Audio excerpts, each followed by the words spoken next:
The Subway is headed toward Yankee Stadium, the second leg of the Subway Series here in 2010, and they are filing into Yankee Stadium as tonight, My Nine presents New York Yankees Baseball. It's the defending world champion New York Yankees against the New York Mets in the first of three from Yankee Stadium in the Bronx, New York. Hello, everybody, and welcome to Yankees Baseball, along with Paul O'Neill. I'm Michael Kay. This is pretty good. Think about it. The hottest team in baseball, the Mets, faces a team with the best record in baseball, the Yankees. So this is more than just the Subway Series. This is a good weekend of baseball. Now, the Yankees against the Phillies, that wasn't too good. The Yankees lost 2 out of 3, and it was two stories, really. Tuesday, against the best pitcher maybe in baseball, Roy Halladay, 8 runs, 10 hits. The last 2 games against Jamie Moyer and Kyle Kendrick, 4 runs on 9 hits. So try to make sense of that all. Let's take a look now at tonight's pitching matchup brought to you by Dunkin' Donuts. America runs on Dunkin'. Javier Vazquez will start for the Yankees 6-5, 5.43. Hisanori Takahashi will go for the Mets 5-2, 3.48. And the last time Takahashi faced the Yankees, he did a very good job, Paul. Well, you said it. It's not the first time that he's faced the Yankees, but it's kind of an eerie thing. Just as good as Jamie Moyer was the other day, little left-hander with a changeup, he was just as good. Shutout innings, 6 of them to be exact. Pitched very well. Look at that. 6 innings, 5 hits, did not allow a run, walked 1, struck out 5. He threw 101 pitches, and 73 of them were strikes, and that was his first career Major League start. Well, we heard about Takahashi. Now, let's find out more about Javier Vazquez. Why has he been better of late?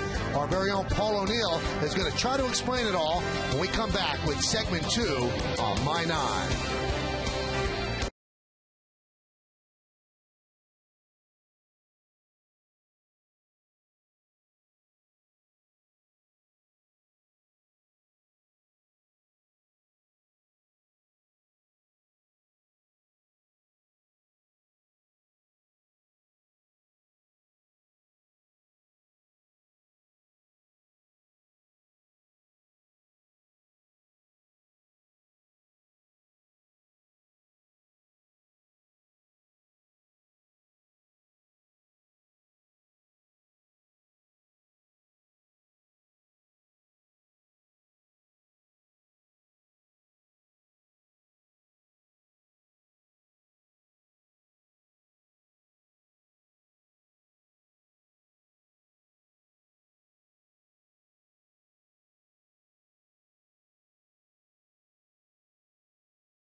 Javier Vazquez, and look at the difference between his first 6 games and his last 6. 1-4, 8.10 out of the gate. Opponents hitting .308 against him. But in his last 6, 5-1, good ERA. Opponents hitting .177 against him. Pretty heady stuff right there. That's Paul O'Neill. I'm Michael Kay. So Javier Vazquez, what's the difference, Paul? Why is he pitching better now? Well, he's throwing strikes. He's confident, but it's one of the good things the Yankees do. They go out, they get a veteran pitcher, gets off to a tough start, but a veteran pitcher has enough within himself to turn things around, and that's what Vazquez has done. 15 strikeouts in his last 2 games. You see curveballs, changeups, sinkers. Everything seems to be working the way it used to for Javier Vazquez. And it looks like he just has confidence, and sometimes confidence can take you a long way. It's not as if he's throwing harder. He's throwing it with conviction, and he believes in it. So it is the second leg of the Subway Series. Yankees against the Mets. The biggest stars in New York City are out tonight. Lineups, first pitch, baseball, coming up next right here on My Nine.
NYN is brought to you in part by your local Lexus dealers. Chase, now with over 15,000 ATMs nationwide. Chase, what matters. And by McDonald's. Head to McDonald's for a refreshing large sweet tea on the dollar menu. Prices and participation may vary.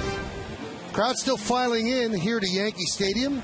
A lot of traffic out there as we start the weekend. Paul O'Neill can attest to that, right, Paul? Yes, I was stuck right in the middle of it. Hour and a half, Paul turned a 25, 30-minute ride into.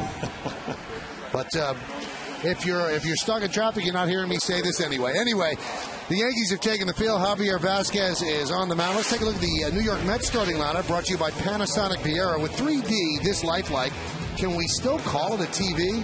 The Mets have won 7 in a row, 6 of them on the road. Jose Reyes, the shortstop, leads off. Angel Pagan in center field will bat second. Batting third and playing third is David Wright. Ike Davis, the first baseman, will clean up. Batting fifth and playing left field, Jason Bay. Chris Carter, the DH, will bat sixth. Batting seventh and catching, Rod Barajas. Jeff Francoeur in right field, he'll hit eighth. And batting ninth and playing second base, Ruben Tejada.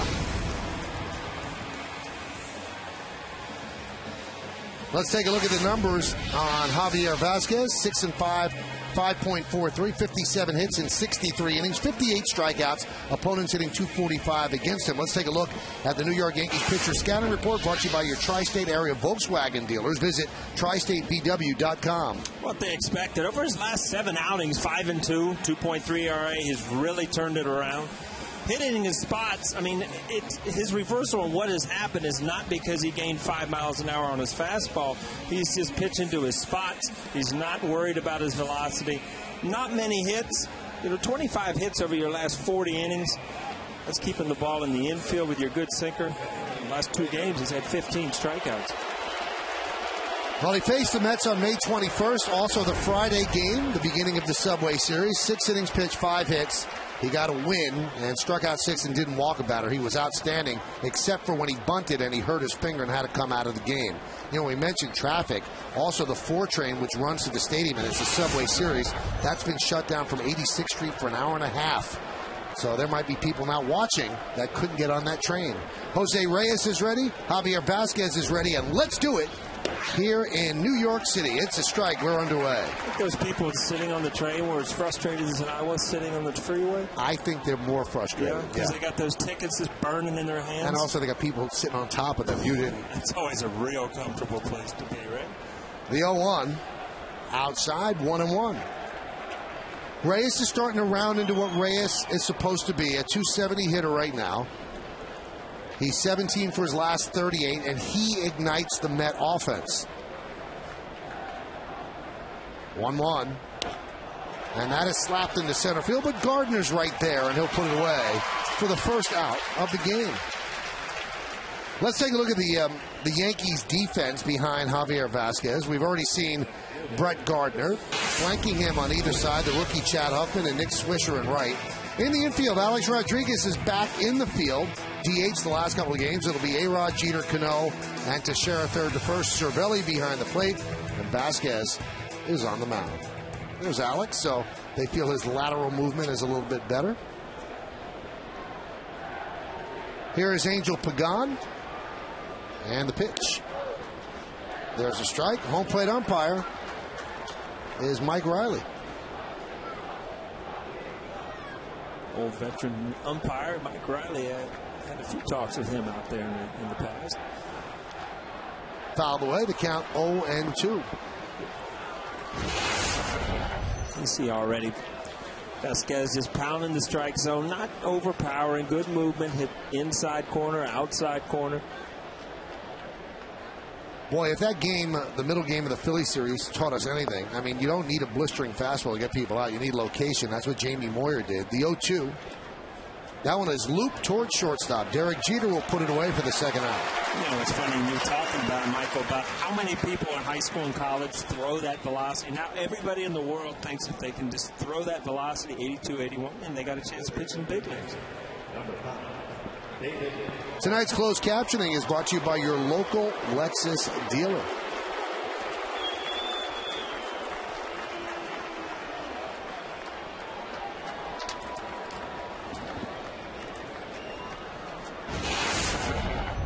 Here's David Wright.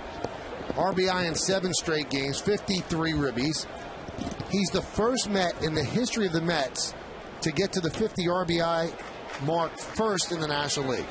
So he got there quicker than anybody else, and much maligned at the beginning of the year with all the strikeouts.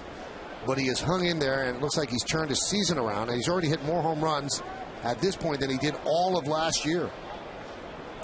Right now he's tied with Troy Gloss with 53 runs batted in. That one is drilled to left field. That is going to be trouble. It's a base hit. Cutting over in the corner is Huffman. He plays it out there, and Wright's at second with a double. And you talked about it, Michael. I mean, here's a guy that has hit some home runs. He's got 12, but knows how to hit, especially with men in scoring situation. But that ball's in. Pretty good pitch. And Huffman, you're going to learn to play that wall. There's no reason to chance that. Lucky it didn't kind of roll around there. You know, you kind of take an angle. It's a sure double.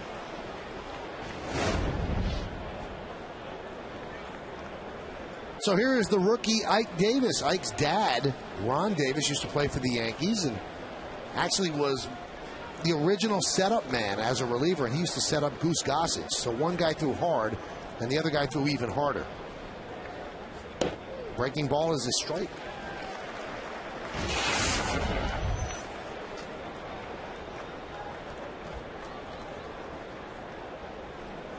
It's funny, you see a lot of those stats coming up on the Mets hitters throughout this series. A lot of the guys, pretty much the same numbers, other than Wright, who's got a bunch of RBIs, you know. Just guys that hit for a decent average, decent power, decent RBI total. But, you know, when you put that stuff together, like they have in the last week, you know, you can play winning baseball if you get good pitching.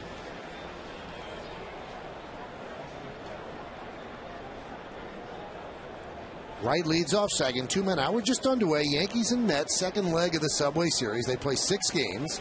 Mets took 2 out of the first 3 at Citi Field. That one is lined to right field. Coming on, Swisher, he can't make the play. David Wright rounds third. He's coming home. Here's the throw. Here's the play. He's in there. Cervelli will argue the call. David Wright scores the RBI single by Ike Davis, and the Mets lead 1-0. Well, we're going to get a good look at this, but you know, what a way to start a series. You got a bang-bang play at the plate, good piece of hitting, good base running. I mean, you always take that chance with 2 outs, make the right fielder throw you out. Nick Swisher stays back behind it, makes a really good throw, doesn't short hop Cervelli. Cervelli came up the line a little bit, looks like he got his hand in there. Sometimes as a catcher, you get a little anxious and you see him move that way to get the ball to receive it. I think it was a good call. Wright does a great job there, avoiding the tag. And as a runner, you see that catcher going up the line to get the ball, leaves that outer part of the plate open to get that hand or foot in. Jason Bay takes pitch outside. You think if he waited back, Paul, would Wright have been able to get there sooner? No, I think it might have caused a collision, but I think catchers, you know, Mike Scioscia was the best I ever saw doing this. You wait for the ball and you almost sit down and make the guy go through. And if the ball beats you, like that ball there got there, it looked like in plenty of time, but he had to still reach back. But, you know, you give credit to David Wright there. He got a good read. You see he brought his body out around him where Cervelli had to reach back. Got his hand right on the edge of the plate. And that's the only part of the plate that he could tag without being tagged out. High pop-up, foul territory. Mark Teixeira near the Yankee dugout, and he'll put it away for the final out of the first. So the Mets get on the board with 2 hits, and they leave 1. Mets 1, and the New York Yankees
Let's take a look at the New York Mets pitcher scouting report brought to you by the KFC 14-piece fan feast.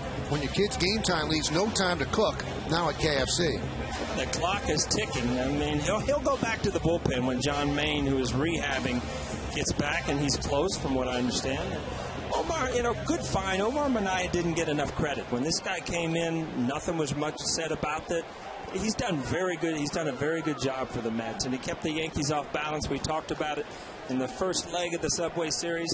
6 shutout innings.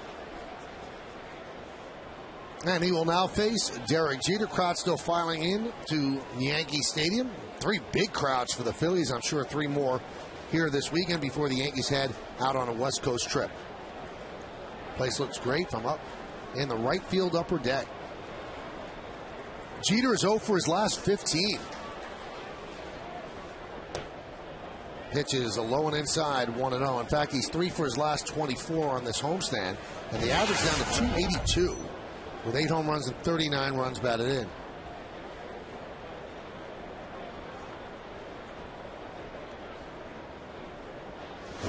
The 1-0. Outside, 2-0. Now, the Yankees know they have to be very patient with Takahashi. He doesn't throw hard. He wants you to chase, and they did go to school on him when he pitched against them in the first game of the Subway Series this year. So now they have a better read, and they have a better feel for the type of pitcher that he is. Now the count 3-0. And the Yankees have been like this for 15 years since you were on the team, Paul. It seemed like the first time they face a pitcher, they struggle. After that, they go to school on him. Yeah, a lot of older players, especially, go on the history of the way, guys have pitched him in certain situations, and you rely on past history more than you do scouting reports.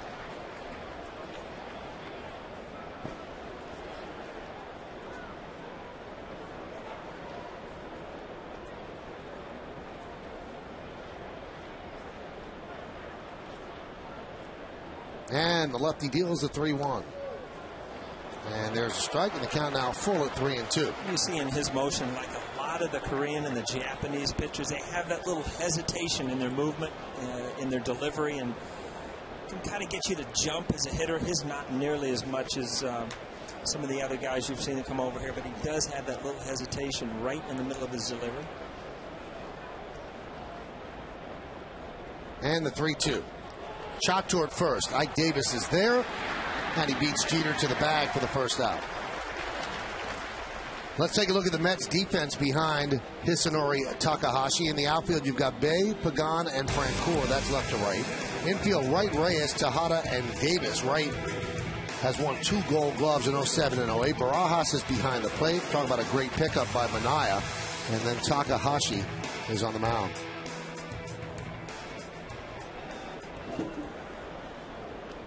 Here's Nick Swisher. He has struggled in the last couple of games against the Phillies. 0 for his last 10. And he's also 3 for his last 19.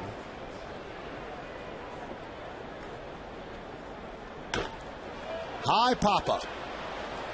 David Wright near the seats. And his arm's just not long enough.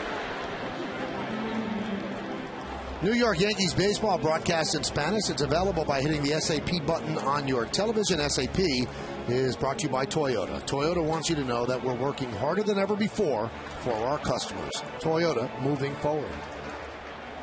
Together in the infield, together out there in the outfield. Jeter and Rodriguez.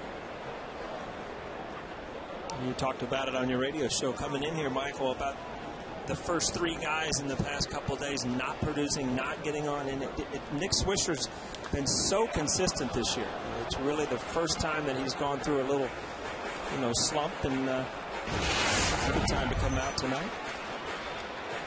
The top third of the Yankees batting order in the past 2 games, Paul, was 0 for 22. They went hitless in 2 straight games for only the 2nd time in the last 10 seasons.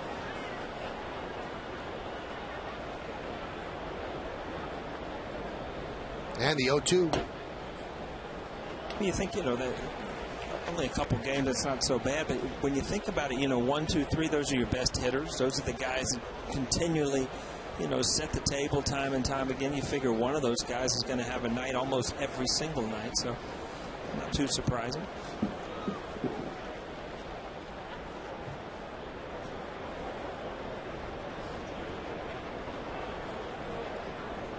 And the 1-2 outside, 2-2. Nick Swisher told me today, he said, we went to school on the tape of Takahashi's first start against us. And he said, you learn stuff when you've been up there, and then you could study what he throws. He said, before we had a scouting report, but it's different than actually climbing in the box and seeing it with your own eyes.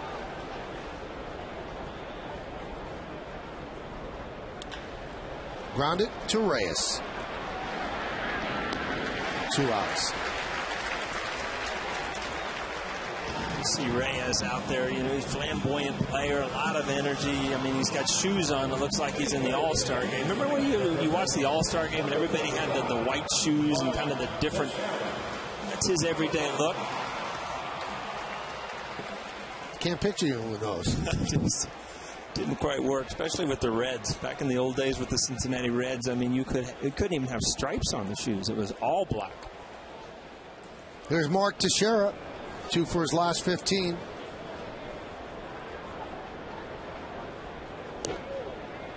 And there's a strike.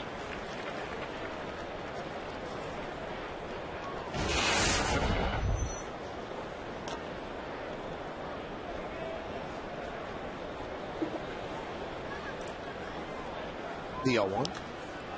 High fly ball and foul down the left field line.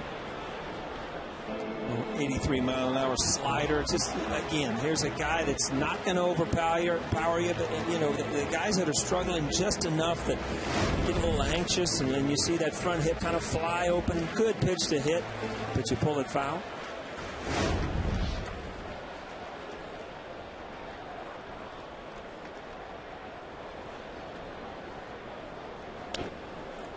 Count 1-2. 89, that's probably about tops that you'll see all night. Good little changeup, and you've seen his slider. So, you know, he's kind of a 3-pitch pitcher. He has to pitch very, very carefully to the corners. Foul back.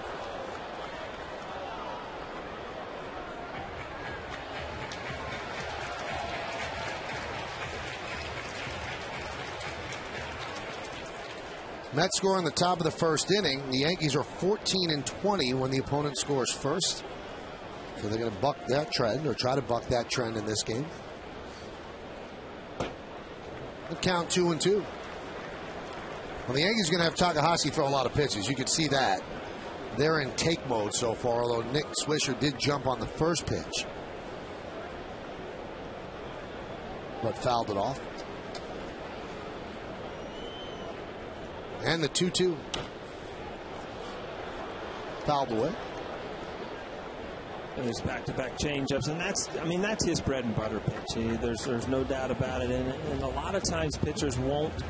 You know, you'll see a changeup in a count, but you know, he'll throw it back-to-back. There was 2 in a row there. He might even get it again. You have to use your good pitch, whether you have to continue to throw it back-to-back or not. The 2-2. That one is driven deep to left center field. Going back, Pagan. Still back on the track. He makes the play right up against the wall for the final out of the inning. So Teixeira gave it a ride, but too much ballpark out there in left center. Takahashi works a 1-2-3 inning, and a nice play by Pagan ends the inning as we go to the second.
Pop culture and current events like only funny man Craig Kilborn can provide. From celebrities and musical guests to his rapid-fire 5 questions. Catch Craig because America needs a good laugh. The Kilborn File premieres Monday, June 28th at 7 p.m. on our sister station, Fox 5. We go to the second inning, and the first pitch is popped up behind the plate by Chris Carter and out of play.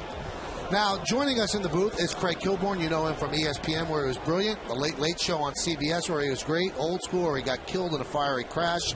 And now you're back on TV. That's nice cool. To see you Good again, to Michael. see you. We met years ago. Absolutely. You I remember look the same. that. Yeah, you too.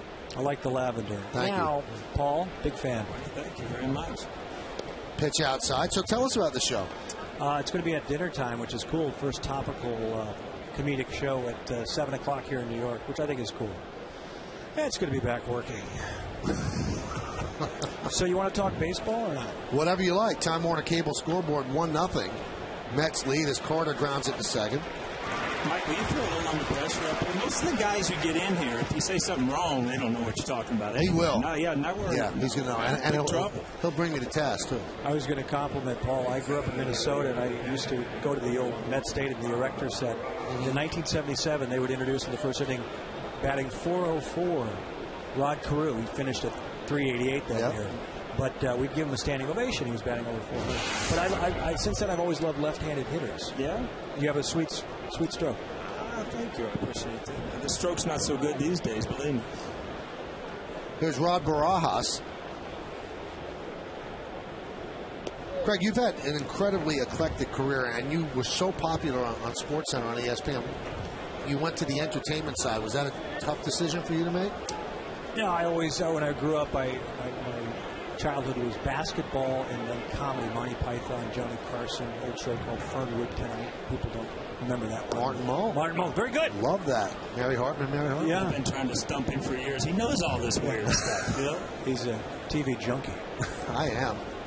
I'm going to actually, because I'm usually at the ballpark, but I will DVR your show every night. Well, thank you. Because I think you're that good. Wow, that's flattering. That's going to drop. No, it's not. Okay. I can't. I'm sorry. You had me in suspense. That's good. I can't. Maybe it'd be good that you got out of sports. My vantage point, I just... Good play by Up, and again, you get to a point as an outfielder that there's no waiting. You've made your move. You better go ahead and dive, or you're going to be picking it up off the wall. Good decision. Well, here's Jeff Francoeur. I like to be ahead there. You know what? You could go one of two ways. It went the wrong way. Pitch to Francoeur is outside, 1-0. First time to the new stadium. It looks beautiful. It is. They did a great job. All right, so what, you going to have guests on the show as well? I have one guest per night? Yes, as it's foul tip. Is that what I'm supposed to do? It's TV. They can see it, but thank you. I used to do play-by-play of the old CBA. And Phil Jackson was coaching the Albany Patroons at the Washington Armory. But I used to do a little play-by-play. I wanted to be the next Chick Hearn at one point. Now it would have to be Spiro Ditas. Oh, yes. The voice of the Lakers. Phil Jackson's kind of graduated to a different spot these days. Oh. Yeah, he couldn't get a job. He was going to go coach college. He couldn't get a job in the NBA until they hired him as an assistant with the Bulls. 1-2, swung on and foul tip. He stays alive. So it'll be one celebrity guest a night?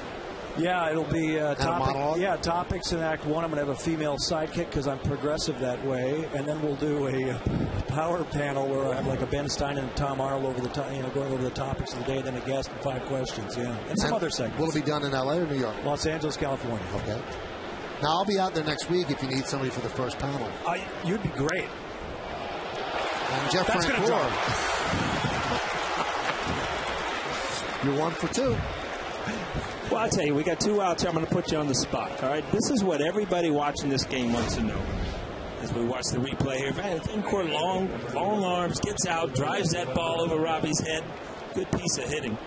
But the million-dollar question is, will the Yankees win the World Series again, and are the Mets for real? The Yankees, if they can get past the Twins. I forgot about Joe Mauer and that new Target Field. I don't know about the Mets. I'm not going to say anything about the Mets. I'll tell you a great Met memory, if you'd like. I'd love it. My father was a big Willie Mays fan. He thought Willie was the greatest player of all time.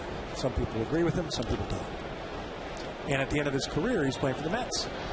But the Twins had an exhibition game, and they had a little home run contest at the end of their careers between Harmon Killebrew and Willie Mays, and I got to go and see that. Who won that? 6-2, Willie. Really? Yeah. You know, growing up, I went to Old Clipper Stadium in Columbus, Ohio, and there was a home run hitting contest. That was the only time I ever saw Mickey Mantle swing the bat. Wow. Yeah, they brought him back for a home run contest. I think he won, too. 0-1 count on Tejada. Vasquez deals. Nice block there by Cervelli, but moving to second is Francoeur. Throw. Not in time for a wild pitch.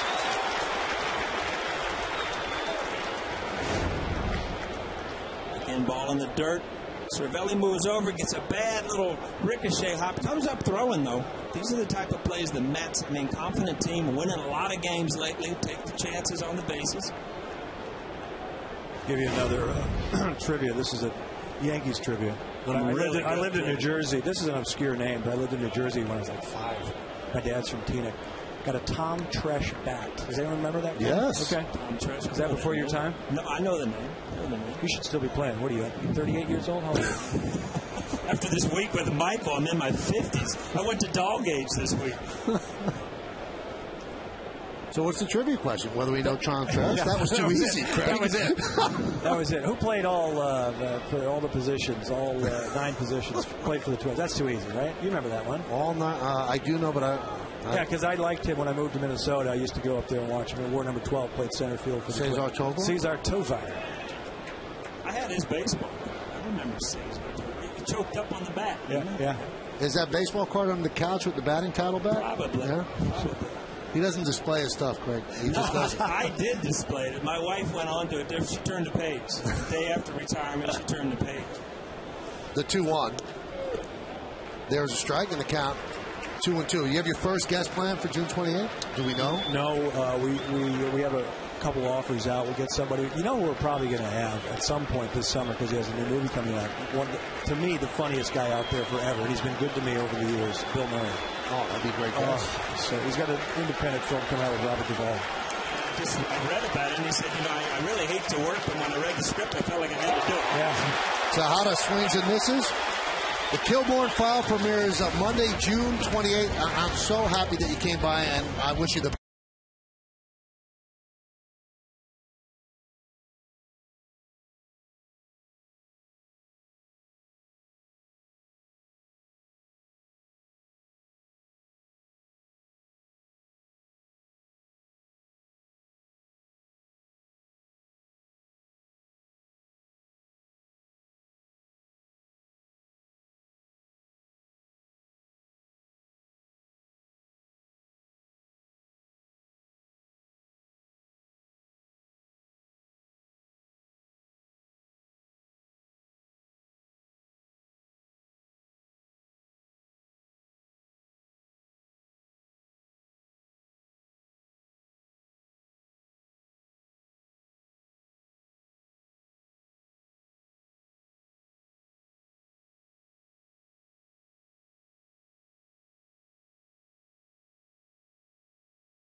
Town. I guess they never leave town. I guess they just came across on a bus. Well, they have been away. Neat thing about the Subway Series. Just busing? You're going to an away game. You get on a bus and you just drive across the city. like high school. And it's nice that you could do a road trip and you could still sleep in your own house. Yeah. So 3 out of the 81 games. That day we did the doubleheader. That was neat, very cool. huh? One game at the stadium, one game at Shea. That was fun.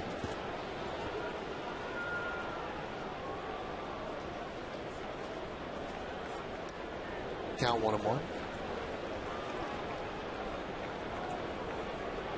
Alex today is back at third base, so they were happy and they were content with his lateral movement. They think that he's going to be fine, and obviously he wants to be as well. They need to get him going. Now, you look at his average, Paul, it's not bad, 290.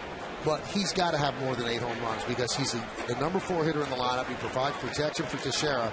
He's got to hit the long ball. Yeah, and that's what everybody's looking for. I mean, again, Teixeira is kind of opposite where his average is way down, but he has hit some home runs. So, you know, both these guys, if they get hot at the same time, obviously the runs per game are going to jump up, or, you know, is it something they're going to struggle with all year? That's kind of the question right now when you get to this time of the year.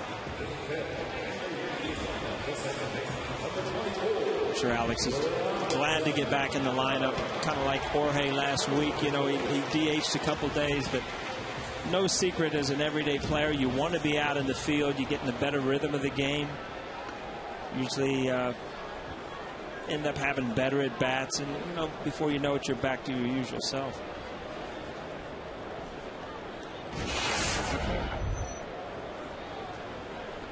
Here's Robinson Cano, carries a 10-game hitting streak and a 372 average into this game. Showing bunt, and the Mets are saying, please bunt, please bunt. You know, you see their scouting report. I haven't seen another team play. If we can get an overhead view, they've kind of got him in a shift. You see David Wright kind of moved over a little bit. You're right, Paul. I've not seen that all year, and he hits balls down the line that way. A lot. He really goes line to line. It's a surprising shift. Unless that tells them they're going to pitch him inside constantly. Yeah, but you know, your approach as a left-handed hitter, even more so, is to go the other way. And you know, Robbie, I don't know that you have a specific way you're going to pitch him, or even defense him the way he is right now. I mean, he's hitting the ball all over the field, hitting the ball hard. You make your pitches and hope for the best. Popped up. Barajas tosses away the mask, and he makes the play for the second out. Very unusual lately, you know, since we've seen that, you know, Robbie went out of the zone a little bit. That ball's just a little too tall for him, a little high in the strike zone. Good swing at it, but again, when you go out of the strike zone, I don't care how good a hitter you are, it's tough to hit.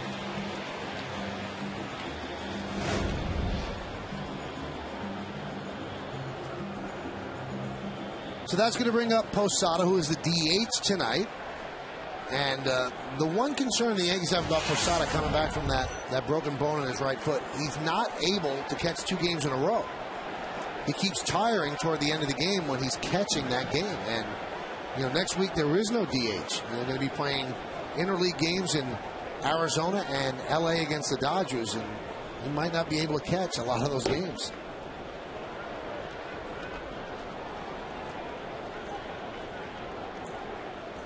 Protective piece there on that foot.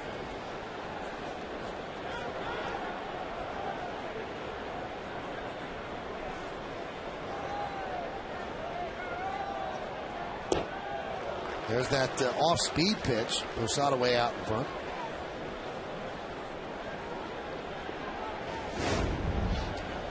You see when you see that ball, that the changeup, it not only fools you, it fools your body. Everything gets out front. The bat head gets out front, and you can't control it.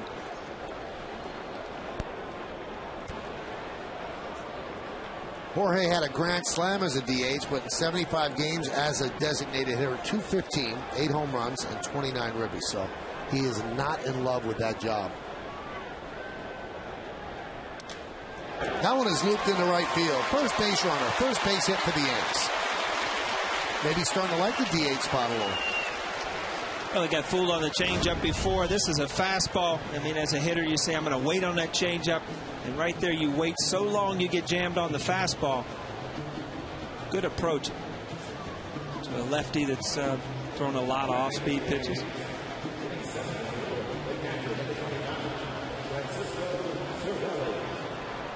Yeah, that ball.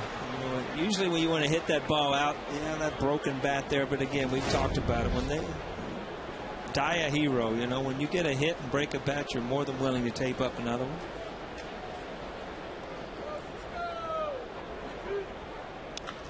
High fly ball off the bat of Cervelli. Bay is there, and that'll do it for the Yankees in the second. No runs a hit, one man left. We played 2 at the stadium. It's 1-0 New York Mets.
Joe Torre. Text A, B, C, or D to 70377 or go to my9tv.com. Find out the results right after the game. It's Take on Russ, brought to you by Toyota. There's some big names in that question right there. I'll tell you what, though, I would think it's got to be Casey Stengel. But you know what my take on that is? What? Younger people text. Right. So it's going to be Joe Torre. But Joe Torre didn't have an effect on the Mets because he wasn't a good manager with the Mets. He affected the Yankees. Yes, That's all he did. the young people think about, right?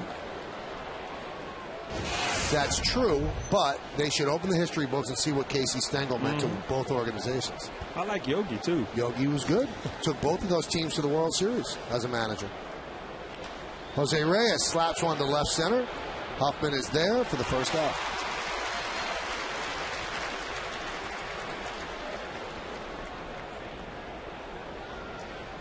So Reyes is 0 for 2. You see Reyes, even when he runs out of ball, it's just like his body wants to run. He wants to be on base, and it's almost like a disappointment to not have him running the bases. He wants to use his speed, wants to score runs, and lately he's done a good job of it.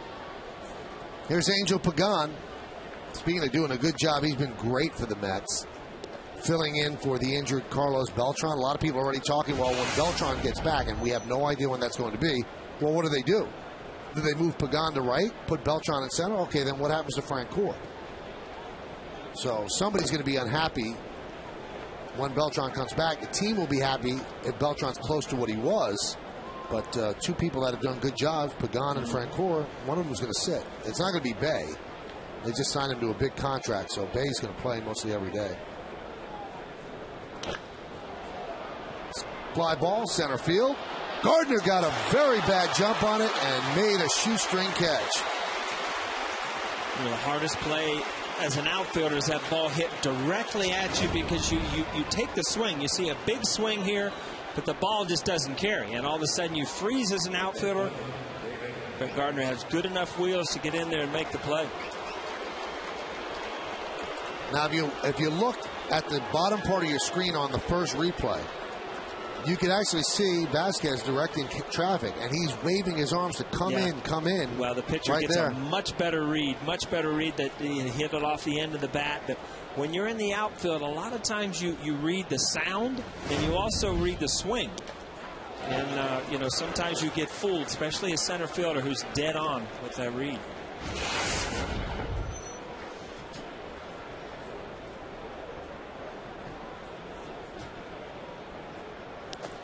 It's almost like a change up there. It's good speed, and all of a sudden, it just hurt. Looks like he hit that ball at the end of the bat. Stings a little bit.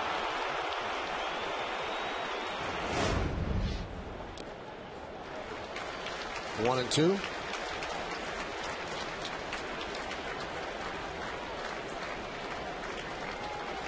Wright doubled down the left field line in the first, and then scored on Ike Davis's single to right. Just got in ahead of the sweep try by Cervelli.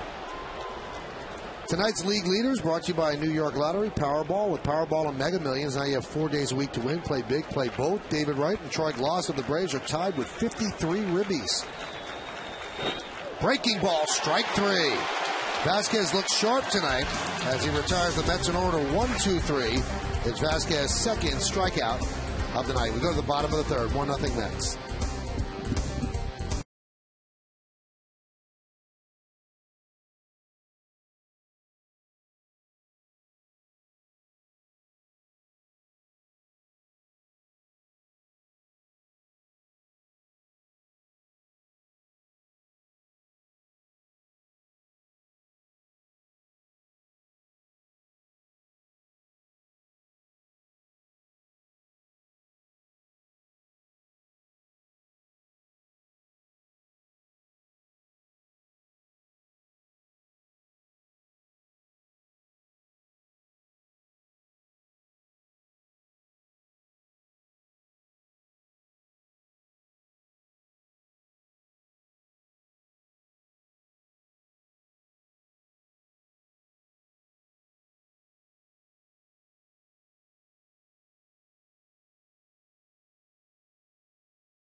Along, we take a look at the out-of-town scoreboard brought to you by Kia Motors. To learn more, visit kia.com. Big interleague slate. Only one National League game, Milwaukee against Colorado. Red Sox lead the Dodgers 3-2. That's an interesting game because there's been a lot of debate, Paul. Would Manny Ramirez, in his first return to Fenway Park, would he get booed? Absolutely. Wouldn't you think? I'm not sure. Now, we had J.P. Ricciardi, the former GM of the Blue Jays, on my radio show yesterday. And, he's from Boston. He said, if the Celtics lose to the Lakers, he goes, he's going to get booed terribly. So it's kind of in the mood of the fans, huh? See, I always think it's how a player leaves. It's not what you did there immediately. It's how you leave. And if he goes back 10 years from now, they'll cheer him because they'll remember a World Series championship. But the way he left and the trouble that was around him, no doubt in my mind that he'll come back and get booed. We are told that the reaction at Fenway, mixed. That's like a gray area then. I mean, did he get booed or did he not get? It's mixed. Mixed. Some cheers, some boos. Yeah, so people were split. Some people didn't like the way he left. Some people remembered what he did for them. Huffman takes a strike. Ballpark looks absolutely pristine tonight. Just gorgeous. And any ballpark looks good when it's full. And this place is jammed tonight for the Yankees against the Mets. Great baseball weather. 3-1. Grounded, David Wright. And he gets the hustling Huffman. 1 away.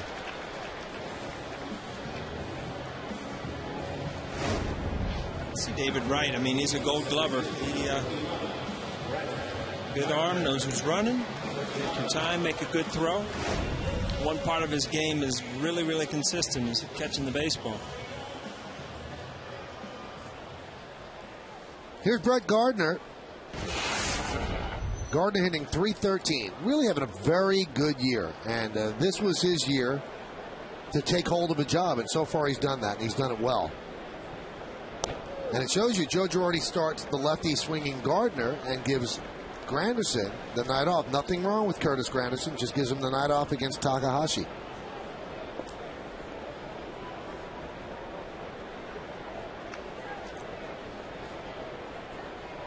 The 0-1. Count 0-2.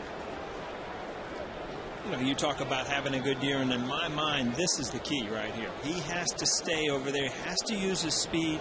Don't worry about pulling the ball. You'll hit some changeups and curveballs, and you'll pull the ball. You even hit a few home runs. But stay into left center field. Stay on the ball. Even if you're jammed, you're going to beat a lot of those hits out. That one's fouled back.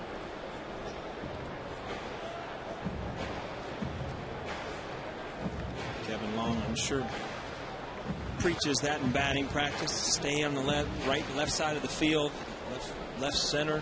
Even, you know, you can ground the ball in the whole field. You know, with his speed, if the shortstop has to move to his right, chances are he's going to beat that ball out.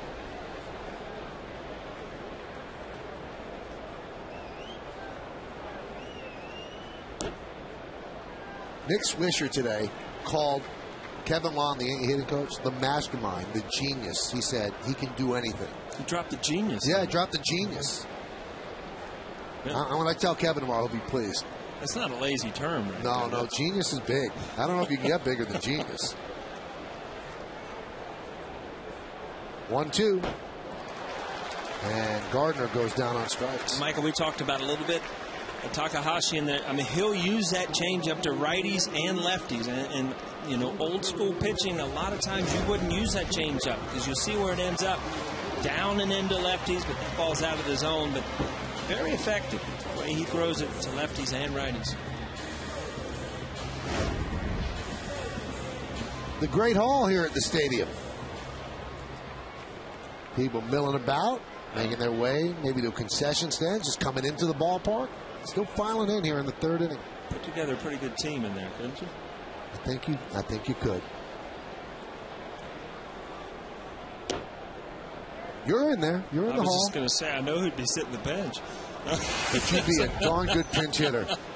You and Babe hanging out. Nice little role player with the Babe and Lou and Yogi. Joe D, Mickey. Wow. You might pinch run. And you're great, too, but those guys, I mean, even you would admit, you know. There's something about those names that, you know, no other organization has. There he is. Look at that. Well, you were locked in. I made it on the color wall, at least. You just got over the wire of black and white. Uh-huh.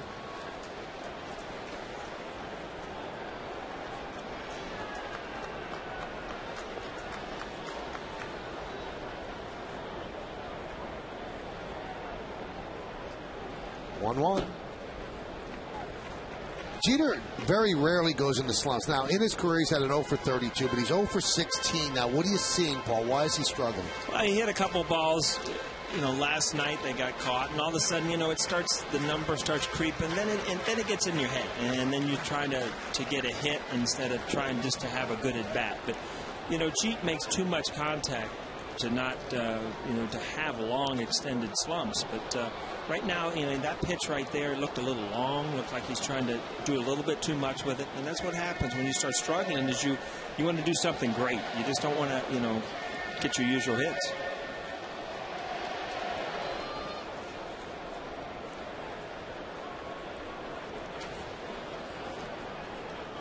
One nothing Mets lead. We're in the bottom of the third. 2 balls, 2 strikes, 2 outs. Number 2, Derek Jeter at the plate. Taps that one slowly towards second. Charging Tejada, fires, and the ball is dropped by Ike Davis, so Derek will reach. They're going to give him a base hit, so that breaks his 0 for 16. You see that? I mean, any way you can get on base, now that's over with. Now you can have the rest of your bats. And this is what Derek Jeter's done his whole career. He got out of the box quick, gets down the line. And this is, Brett Gardner, guys like that can use their speed. There's a lot of hits out there, even in the infield. Well, Ike Davis, pretty good first baseman. That hit him right in the glove. Jeter still might have beaten it out, but he just dropped the ball.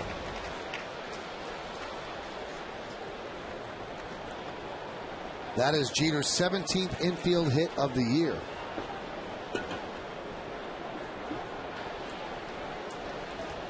Here's Nick Swisher, who grounded out too short. That was in the first. And Ryan, I want you to do a little math for me, and I want you to show you how important it is to hustle down the line. Take those 17 hits away from Derek Jeter and give me the difference in his average. Just show you, getting out of the box, getting those infield hits, guys that have speed, drag bunting, things like that. I mean, that's why he's a 320 hitter, 315, 330 every single year. I love it. Now you're getting so comfortable here in the seventh game, or you're handing out assignments now. Well, that's because Leiter's not here. I can see Ryan tonight. Leiter was throwing elbows and everything else in here last night. I was ducking half the time. Check swing, one hopper to Tejada, and they will get Nick Swisher. No runs a hit, no errors, one man left. We'll get that in a second. 1-0 Mets lead.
Eight hits, and it was only a 5-game series.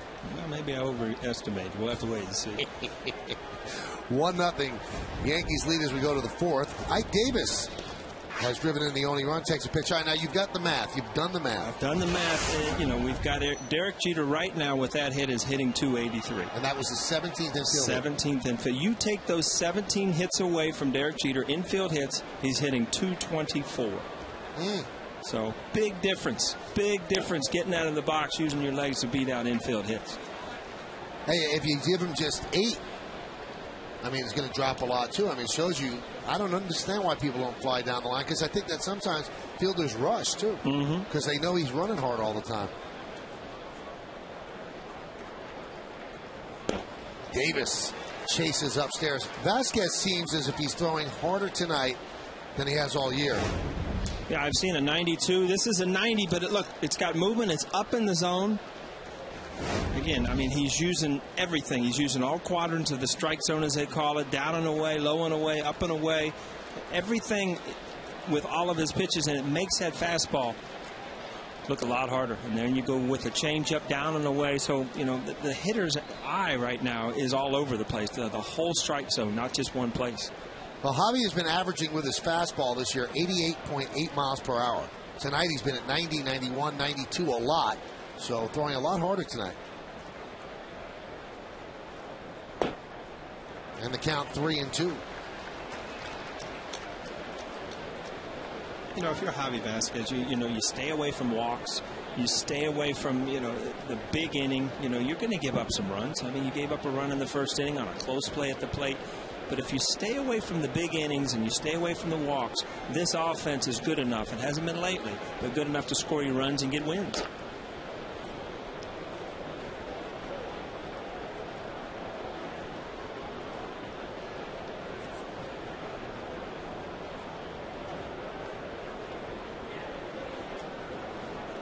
So Davis leads off. It's Davis, Bay, and Carter, and Davis is working count 3-2. Strong pitch count at this point, 47 for Javi Vasquez.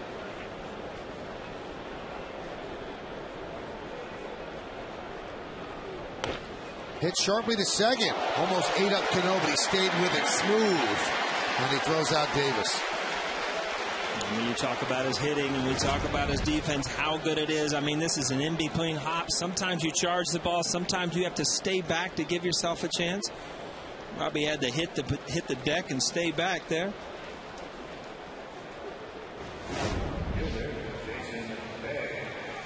You know, as a fielder, it's all about judging the ball as soon as it's hit to give yourself a good hop. There's nothing worse than playing yourself into a tough hop or an in-between hop.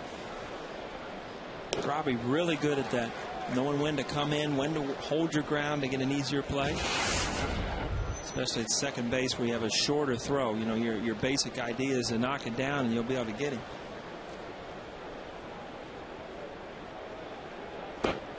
Jason did not play last night against Cleveland because he was removed from the previous game in the 6th inning with a Charlie horse. And Jerry Manuel, the manager of the Mets, has a rule that if you leave a game because of an injury, you're not going to play the next game. So Bay tried to talk his way into it, but he couldn't convince Manuel. That one's popped up. Teixeira makes the play.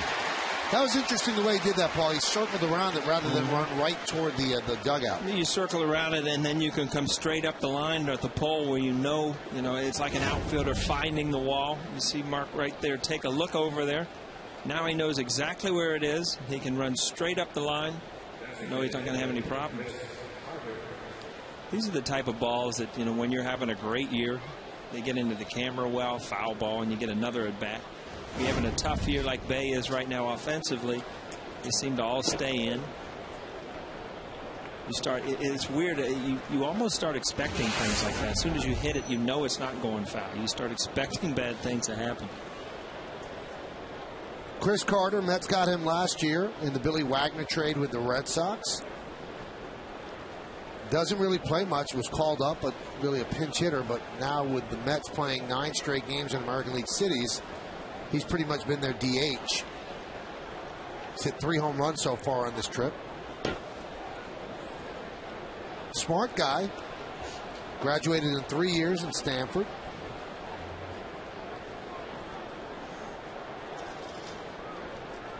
And graduating in 3 years shows one thing, but then from Stanford, that kind of puts a star on it. Oh, yeah, yeah. Absolutely. And I think he majored in stem cell research, so this guy wasn't, taking... Wow. A lot of things going on in his head up there, huh? Yeah. Sometimes that's not good. No. You start getting too many things. The wheels start turning too quick in sports. Sometimes it doesn't help. You heard about guys that they say they're in the zone and how quiet and how clear everything gets. And you start thinking too many things, and all of a sudden the game gets very complicated. The 1-2. I asked Chris the other day, I said, obviously you're very bright. You might be a doctor when you retire. Is it tough to be in a clubhouse where, they're making noises that you don't hear out, in the doctor's office? And he said, you got to think of it like a family. All family members are different, and I love everybody in there. Knows the right things to say, too, right? Yeah, right. 3 years, Stanford. The 2-2. Because, you know, some of the humor sometimes gets a little base, so it's not like a doctor would tell those jokes. And he said, I've told all the jokes, I've heard them, and then I retell them. They're not quite as good? Huh? I don't know. You know, you got to know how to throw the punchline in there. You know, have you ever heard of a good comedian, how good they are? And then you go home and you tell somebody else, and they kind of look at you like, it's not even funny. What do you... 2 balls, 2 strikes, 2 outs. And the count now full at 3-2. Chris Carter is the type of guy that during spring training you see Rod Barajas on deck. He would get to the complex in Port St. Lucie at about 4:15, 4:30 in the morning and work out. And by the time the team got in, he'd had a 3-hour workout, drenched with sweat, and then do the workout with the team. And Jerry Manuel nicknamed him the Animal. I'm looking at you like, what part of this story is going to say that he's smart to get 4:30 in the morning? Chris Carter swings and misses. Off-speed pitch. We go to the bottom of the 4th inning. It's 1-0 Mets.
Constantino 8 for 22.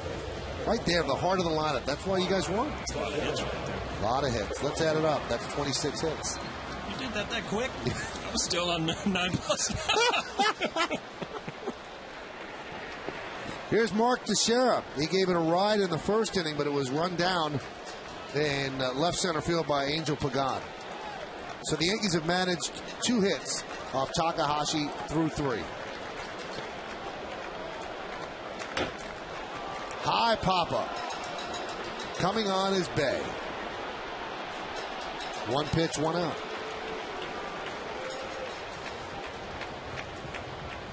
Those are your numbers for the 2000 series. 2 doubles, 2 triples. True ribbies, you're feeling frisky in 2000, right? The right fielder fell down or something. And career regular season, I guess he fell down twice. 278 against the Mets, 11 homers, 39 ribbies in 84 games.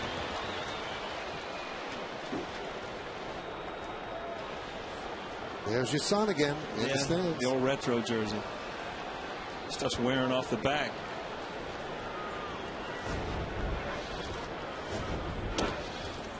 The one thing that I remember about you in the series against the Mets in your career, something that Bobby Valentine was managing, and there's a lefty. I don't remember who the lefty was. You might be able to help me out. He keeps in Mel Rojas. Yeah, I remember well. Right? And then Rojas you hit a home run off Rojas. But at the time, I mean, Rojas had owned me in the National League when he was Montreal, and at the time, I think he went on the numbers. Well, then he gets killed in the media the next day. Yeah. Why did you bring in the lefty? Now I don't remember who the lefty was. Do you remember who the lefty was? No, it wasn't Franco. I know that. No. Alex Rodriguez with a high fly ball to center field. Pagan there for the second. I was in the regular season. Was it Shea? I think who? I think it was Glendon Rush. Okay. The next day he brings in Glendon Rush, and I think you hit a home run again. Yeah. And Bobby comes out of the dugout, looks up at the press box, and spreads his arm and goes, "See, he made the right decision." Well, he was wrong both times. Makes for a good story now, though, right? It was a pretty good story then, man. Bobby is, he's so out there. He wears his emotions. Only he would do that and stand outside the dugout, look at the press box, and spread his arms and go, "Really?" Here's Cano.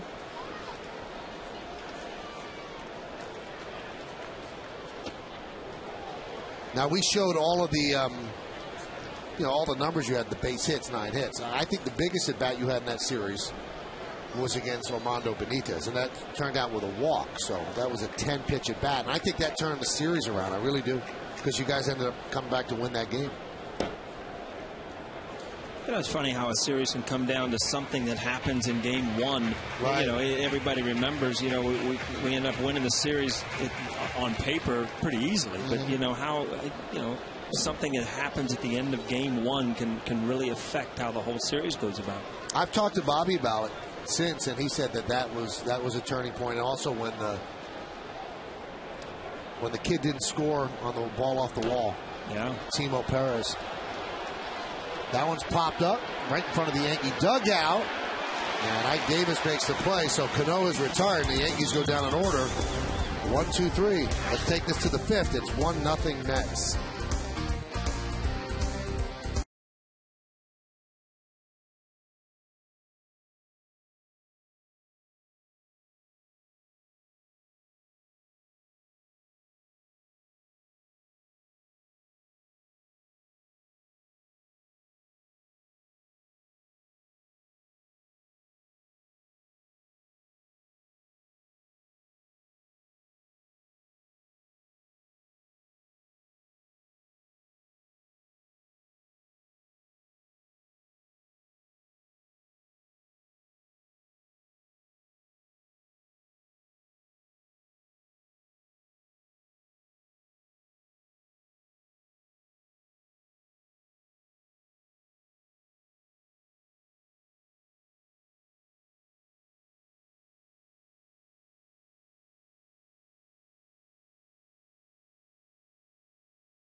Days a week to My Nine. Now I've got something to do every single day. It's all about a man, his search to find his future wife, and the wild adventures his friends have along the way. It's one of TV's hottest comedies, How I Met Your Mother, weeknights this fall on My Nine. You even read that like you were into it. Love that show. Have you ever seen that show? No. Phenomenal. Is it? Please watch it. All right. You better hope I like it now. Chase scoreboard, 1-0 Mets. Nick Swisher actually had a guest starring appearance this year. I saw him on the big screen doing a little skit about the All-Star. He's got acting in his blood. I think that's what he wants to do. Very comfortable doing it, isn't he?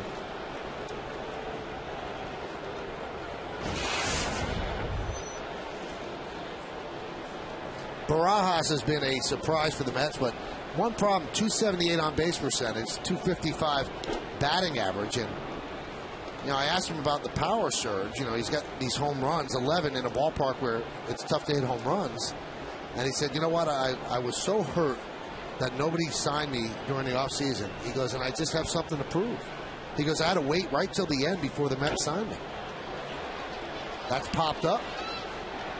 Teixeira for the first out. He stayed out there like a lot of veterans, and there was no offer. The Mets really wanted Benji Molina, and Molina actually spurned their offer and re-signed with the Giants. And they had to get a catcher, so they ended up signing Barajas. I tell you, there's nothing better for an organization to have a guy that's got a little chip on his shoulder, and a lot of times that'll come in a free agent year where you haven't signed and things like that, and it's just a little extra incentive to work a little harder, just to prove to people. And there's nothing wrong with having that thing that you want to prove to the world, that you're a little bit better than people think you are.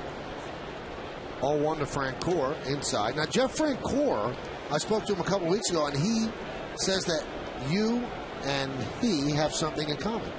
Now, Jeff Francoeur was drafted by his hometown team, the Atlanta Braves. Grew up in Atlanta, Braves fan. And last year, it had just run its course, and they traded him to the Mets for Ryan Church, and he's found a real comfort zone here. He said, only me and Paul O'Neill could be traded from smaller cities to New York and feel more comfortable in New York.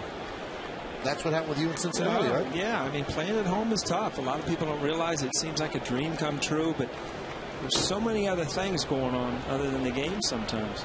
That one has popped up to second. 2 away. He said, I actually feel less stress in New York than I did in Atlanta.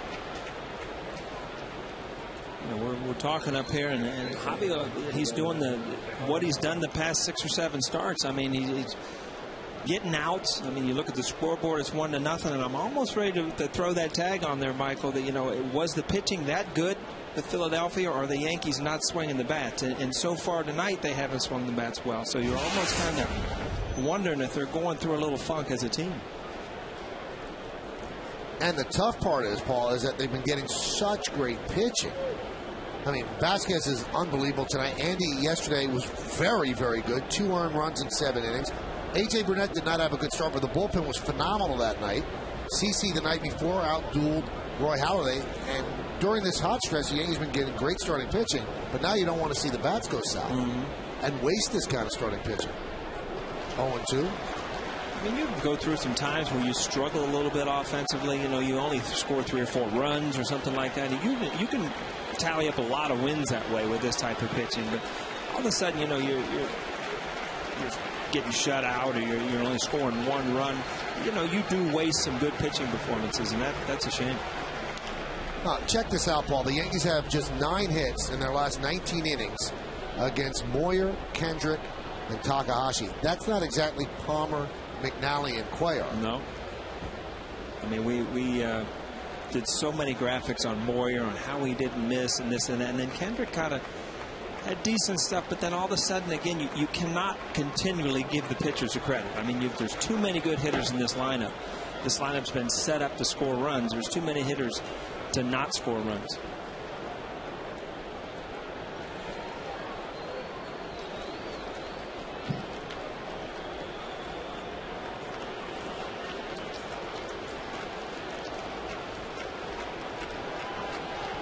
One and 2 on Ruben Tejada. Tejada playing second base. Luis Castillo is down in Port St. Lucie, where the Mets train and send their injured players, and he's rehabbing a sore foot. Last year, Luis Castillo provided a moment for the ages when he dropped Alex Rodriguez's pop-up, which would have been the final out of the game and give the Yankees the win. Caused a lot of heartache for Met fans. Fly ball, right center. Gardner got a good jump and runs it down. Mets go down in order. We are halfway through. Mets 1 and the Yankees nothing.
Ray Romano, he went through that golf thing. How'd that ever end up, do you know? I didn't, the Hank Haney thing, Yeah. right? Yeah, I did not see how that ended up. Well, Hank didn't really, and you see the Chase scoreboard, 1-0.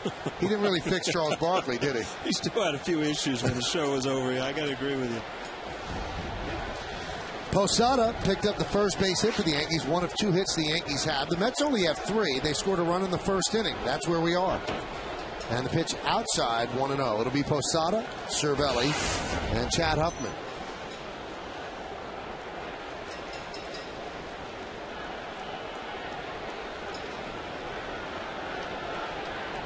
And the 1-0. Popped up.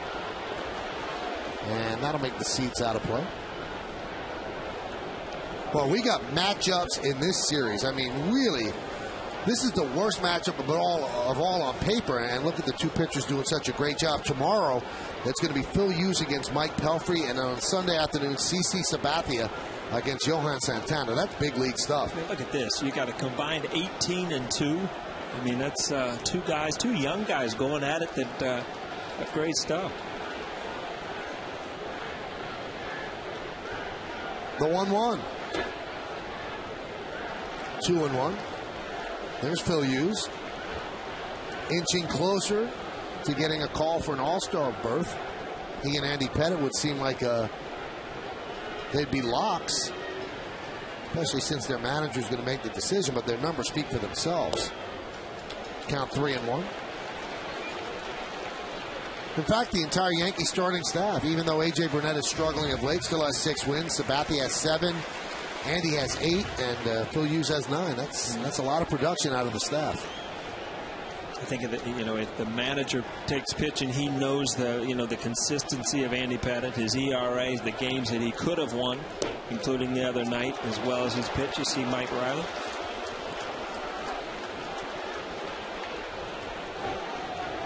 Why did Riley punch him out that way? Did Riley think it was the 3rd strike? Because he's...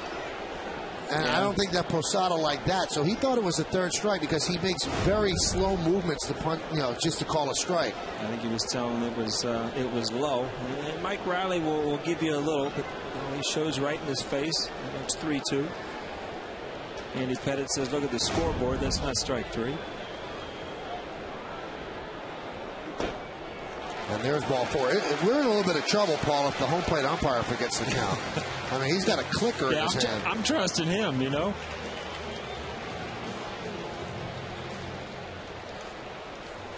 Now, do you think that Posada got mad because he forgot how many outs were, or he didn't like that strike ball? I think if you look at the replay, he was saying that ball is low. Okay. I don't know, a lot of times as a hitter, Tom Hallian last night, I mean, he was ready to fall over, but I think he was... Yeah, he's just saying, that ball's low. It's not a strike.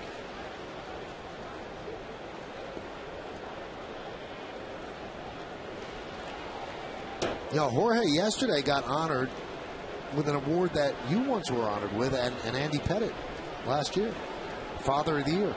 Father of the Year, yeah. They put a nice thing together. I know that I've done it a couple times. I wasn't Father of the Year. I was the MC. But you got the Father of the Year and Pettitte and now Posada. My daughter went to that. It was a luncheon, and a beautiful thing. And Randy Jackson from American Idol was also up on the dais, and my daughter got the biggest kick out of seeing it because you watch that show, and then all of a sudden you see him in person. It was a neat day. Was he a little pitchy that day? I was trying to judge him, but he's a baseball fan, though. I was surprised. Swing and a miss. Got him on that off-speed pitch, dropping away. Hey, get the inside scoop on everything Yankees by subscribing to Yankees Magazine. Now, Yankees Magazine is the perfect Father's Day gift. We're talking about Father's Day. For just $49.99, you'll receive 8 issues of exclusive articles, interviews, and photos that you won't find anywhere else. To subscribe to Yankees Magazine or to purchase other Yankees publications, call 800-GO-YANKS or log on to Yankees.com today. Here's Chad Huffman. Grounded out to third. That was in the 3rd.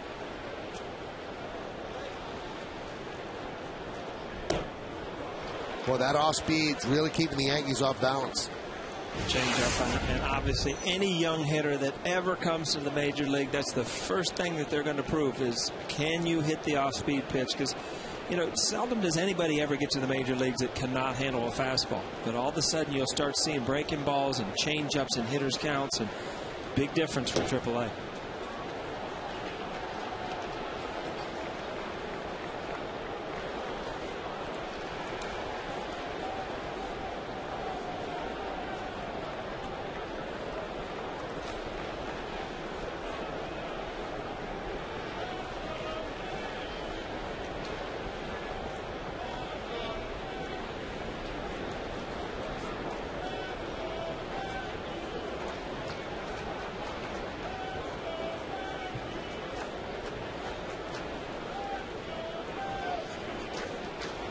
Posada leads off first with 1 out. Yankees trail 1-0. We're in the bottom of the 5th inning. The 1-1. Nice stop there by Barajas. Steven Strasburg, 3rd major league start, and this is against the White Sox, and the Nationals are trailing 1-0. And Strasburg with 9 strikeouts in 6 innings, 3 hits, 1 run. And last time out, he did walk some, but this time no walks against 71 pitches. Wow. Last time out, he walked 5. Talked to John Schmaltz, who was in the ballpark yesterday, and he called his first game, and he was just, I mean, there's a guy who knows pitching, a Hall of Fame pitcher, that was just an amazement of what this kid could do. So all the hype might not be hype, Michael. This guy might be the next great one that we get to watch grow up. Now, when you talk to John, does he tell you it's not Schmaltz? It just comes out that way. I think because we screamed his name so much from the other dugout, we just threw an H in there if he needed it or not. 2-2. Strike 3. Huffman down looking.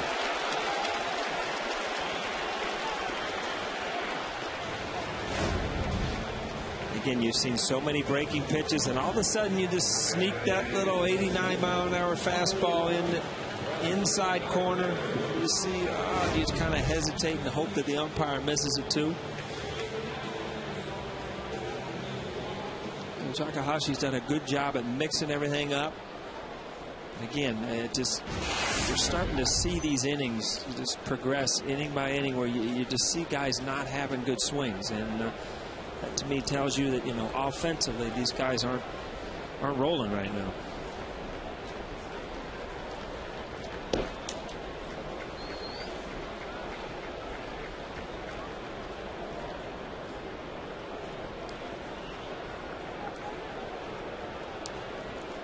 We talked about his first outing at Citi Field, 6 shutout innings. You know, he's getting ready to end the 5th there. That'd be 11 consecutive innings without scoring a run against a pitcher who's not overpowering, just a kind of an average lefty with a, you know, above average changeup.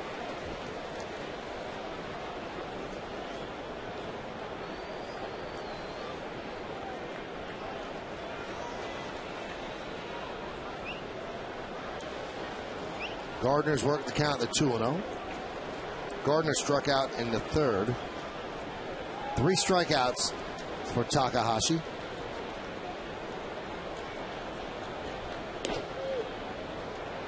There's a strike. That was a good fastball for him, 90 miles an hour. That's about what he's going to top out at. Again, this is right at the borderline top of the zone. You don't see that pitch. You see that above his hands. You don't see that pitch called very often.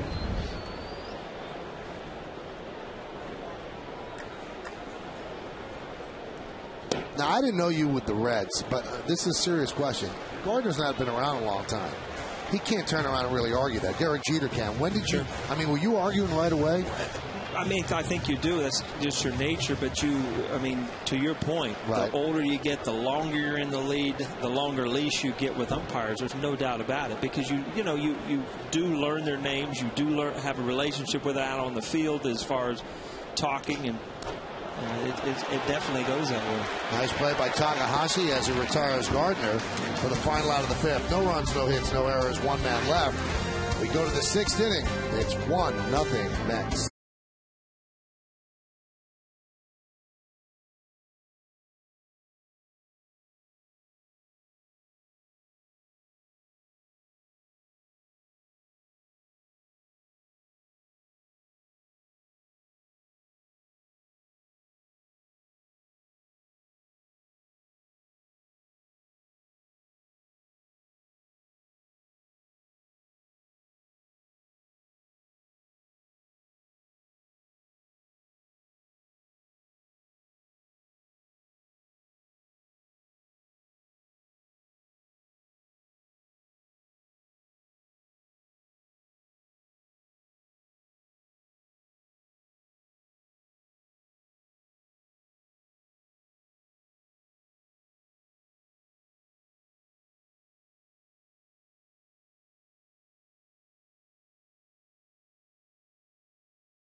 the third time.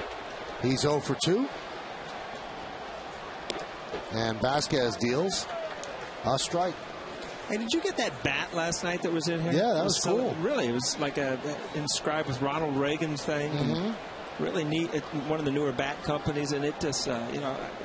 So I get home last night, and Aaron, my son, just taking full hacks with it. You know, I can't wait for a lampshade to go flying or a light bulb. My daughter's scared to death. We walk in there, I'm like, "What are you doing?" He's swinging like taking really? BP in the hotel room with this nice. thing, huh? The O'Neills, it's like the Rolling Stones. Yeah. Just destroy hotel rooms. Right. Till Mom finds out. Then the bat was under the bed where it usually is at home, right?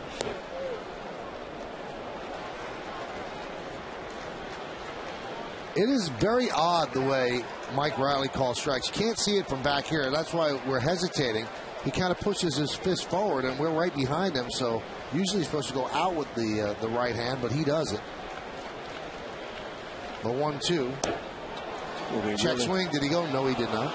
We really trust the 9-9 scoreboard up there. Yes, we do. Did he go? Let's see. No? No. Did not. It's funny, the only thing that didn't go was the bat, because his body was out, his feet were all over the place, but he kept his hands back well enough. The 2-2. And the count 3-2. You know, dangerous inning right here. 3-2 pitch, you know, top of the order. And, you know, your team's not scoring run. Reyes, the type of guy, if he gets on, chances are he's going to score. Hot shot. Oh, what a grab there by Teixeira. And he flips to Vasquez. He took a base hit away from Jose Reyes. That's a great play. And I'll tell you what, one thing that you get day in and day out from Mark Teixeira, I mean, that looks so easy on TV. That's such a quick reaction play. How he gets over there.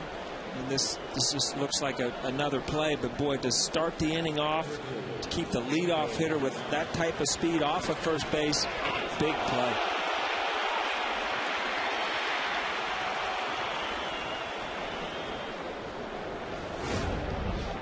Here's Pagan, 0 for 2, popped to short and had a fly ball to center.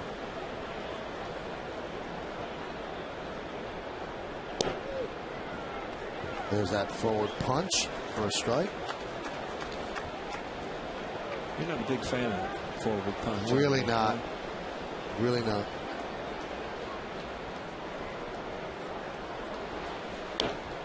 Foul back. Boy, Paul, Vasquez really dealing today. Yeah, I mean, that ball right there was just a little out of the zone. That ball right there was one of the mistakes he's made, but he's been solid. And it all is about staying away from hitters' count. See, this ball lays out over the plate a little bit. You stay in good counts. You're pitching 0-2 here. You've got 3 or 4 pitches you can try to put a guy away with. You go in there, kind of sets up now something off speed away.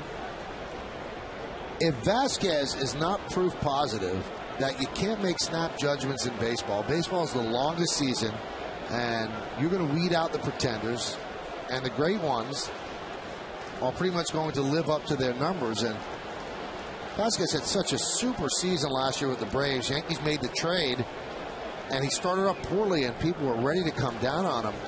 And he was finished. He was done. Get rid of him. On his first 5 starts, he was 1-3 with a 9.78. Panic was setting in. Well, his last 7 times he pitched, in 6 of them starts, 5-2, 2.93. And I think the Yankees did it well. They skipped him over once, worked on him in the bullpen, and also they didn't let him get down on himself, because so much of this is about confidence. And now he stands tall on the mound and he's ready to pitch. And he's pitching effectively. Count 2-2. Yeah, before I forget it, Mike, I'd like to. My nephew, who you talked about a few days ago, was drafted by the end. He had surgery today on his shoulder. If he's listening, I hope everything went well. That's Michael, right? Michael, yeah. 3 months from now, hopefully he's back out there doing what he wants to do. The 2-2. Didn't he hurt it in his last game in high school? He was at some tryout camps, like a lot of kids that go through, the high school thing, and actually hurt it hitting. And they, the labrum, every time you hurt that, it's usually a pitching or a throwing thing. He actually hurt it hitting. But pretty good little player. He'll bounce back and everything will be fine. Here's a 3-2. Again, you see the movement on that pitch. I mean, even in a 3-2 count, you're not laying something over the middle of the plate. A lot of movement. Too close for a hitter to take. See this ball, I mean, that ball starts on the inside corner and probably ends up on the outside corner.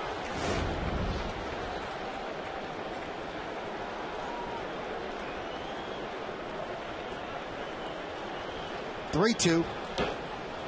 Swung on and missed. Ball gets away, and Pagan is going to reach first. Well, did they say it's a foul ball? Well, they were proceeding as if it was a swing, and it flanked off of Cervelli, so I guess it was a foul ball. Cutter, slider in. You see he cued it. That's what tricked you, Michael. It wasn't jam shot, run off the end of the bat. That's where you get, just like a pull cue, you get all the spin on that ball. You'll see this ball hit. Can go anywhere. 3-2. And Pagan works out a walk. Significant? Yes, it's the first walk issued by Vasquez. And again, it goes back to Teixeira's great play. I mean, Reyes reaches first base here late in the game, 6th inning, 1-0 game. You're setting up an inning to score some runs, and then now you battles for a walk, and you got Wright up there. This is a tough pitching inning for Vasquez. Third time you've seen him in the rotation of the game.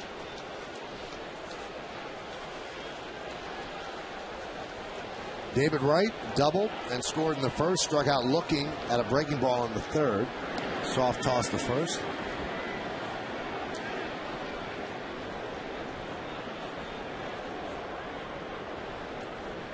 Pagan came up through the Mets system, was traded to the Cubs, and then the Mets traded back for him. And he's played a big role for them in their recent resurgence. They're 10 games over 500. 14 stolen bases for Pagan.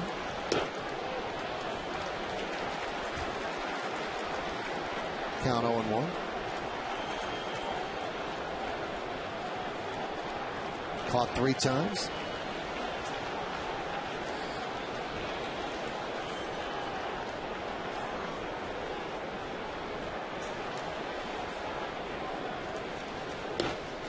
Pitch is high. So, Michael, I mean, Derek Jeter's the face of the Yankees. When you think of the Yankees, you see the face of Derek Jeter. So if you're a Mets fan, is it Wright? Is it Reyes? Who do you think is associated with the face of the new Mets right now? I think it's probably Wright. A combination of Wright and Reyes. Yeah. Ray's been hurt so much, it's probably Wright. And when you lead the National League in RBIs, that helps too, right? You would think.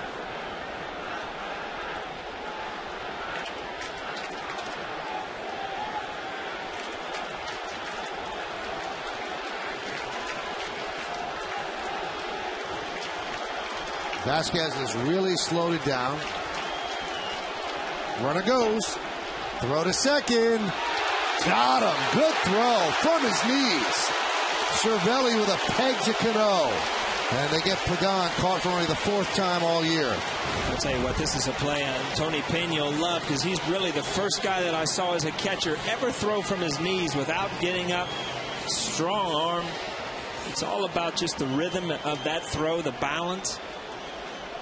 Much quicker than getting up into a standing position and getting rid of the ball.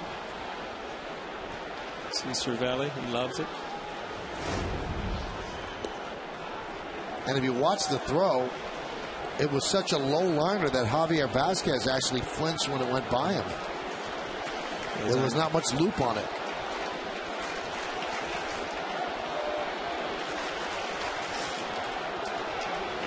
(3-1).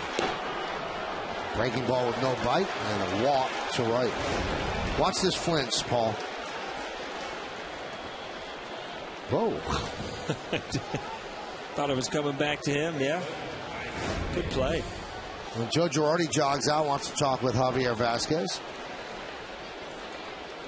This copyrighted telecast is presented by authority of the New York Yankees. It may not be reproduced or retransmitted in any form, and the accounts and descriptions of this game may not be disseminated without the express written consent of the New York Yankees.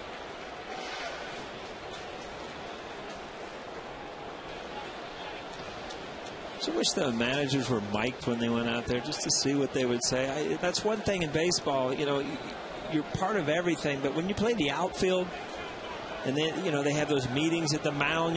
Even as a player, you're like, what are they talking about up there? What's going on? What are we doing? See, Brett Gardner has no idea. Squish has no idea what they just said.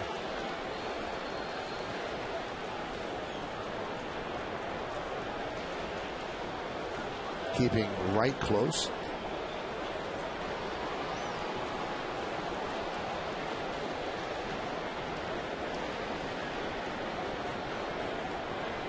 Ike Davis has driven in the only run in the game.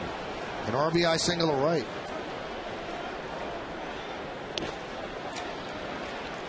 You talked about Davis's father. I was looking at him right there on the monitor. I don't see the likeness. Do you? No. I actually think he looks a little bit like Bruce Springsteen. A little bit like Bruce. Yeah. Not like Ron Davis. Must have had your iPod on a long time today or something. Big, healthy cut.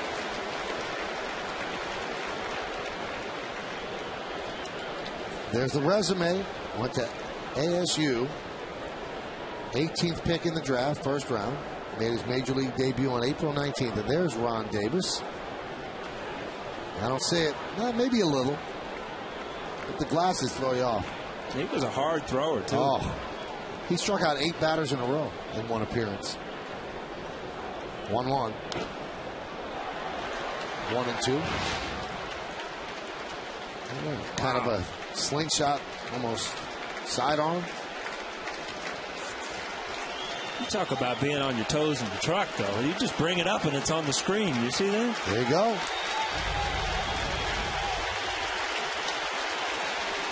I talked to Ron Davis when Ike Davis got called up, and he said, I'm so much more nervous now than my first game. He said, because this is your kid. You can't do anything about it. He said, when you're playing, you can do something about it.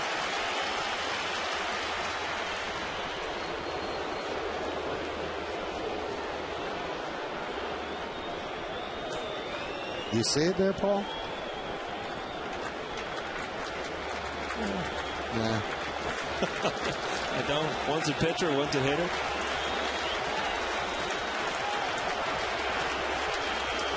One, two. Swing and a miss. Off speed. Vasquez continues to deal. No runs, no hits, no errors. One left. Good defense by the Yankees this inning.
By your Tri-State Cadillac dealers. Visit CadillacTristate.com to find a dealer near you.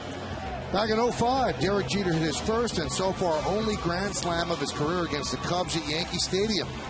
He's got a great batting average with the bases loaded, but he needed this to get a number in that column. He finally got himself a grand slam. I think he got tired of being asked about it. Yeah, you know, in Cincinnati, Barry Larkin, another great shortstop, had the same thing. There was some amount of thousands of at-bats without a grand slam. And it's funny how those things come about. Hit softly to second. Tough hop there for Tejada. One away. I thought Reggie Jackson had the best line about it, though. He said he doesn't hit grand slams because he doesn't want to. He said if he sat there and teed off, he said, but the guy's a 370 hitter with the bases loaded. What does he have to try to hit the ball out? Right. And it's one of Derek Jeter's strengths. I mean, he does what he does well, he does great. And that's, you know, fight the ball off, hit the ball to right center field, get big hits when you need them.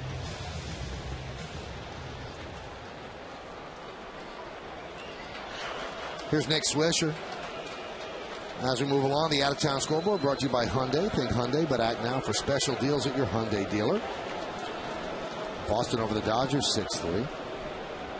Nick Swisher told me something today very interesting, Paul. He said he struggled so much in the postseason, despite having a good year, that he said, I got to change things. He said, I know I've been in the big league 6 years, but I love being here so much. I'm on the biggest stage in the world, and I want to be a better player.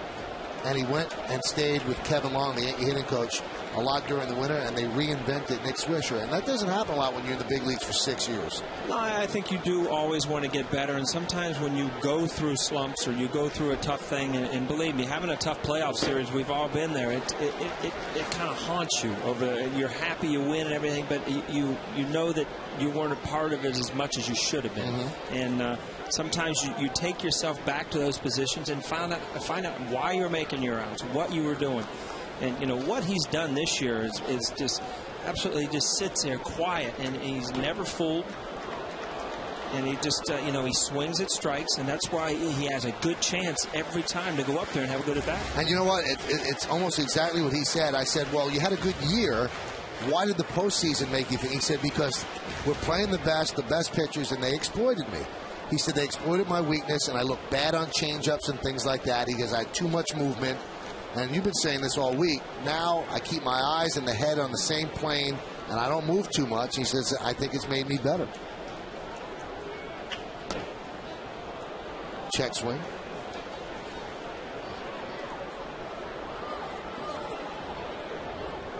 You know, usually you think, 6 years in the big leagues, I just won a title. Why mess with anything? Got it all figured out, yeah, right? But he went the complete opposite way and tried to redo everything.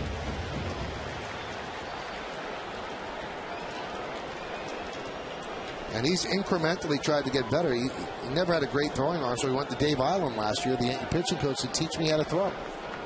And he throws better from out there.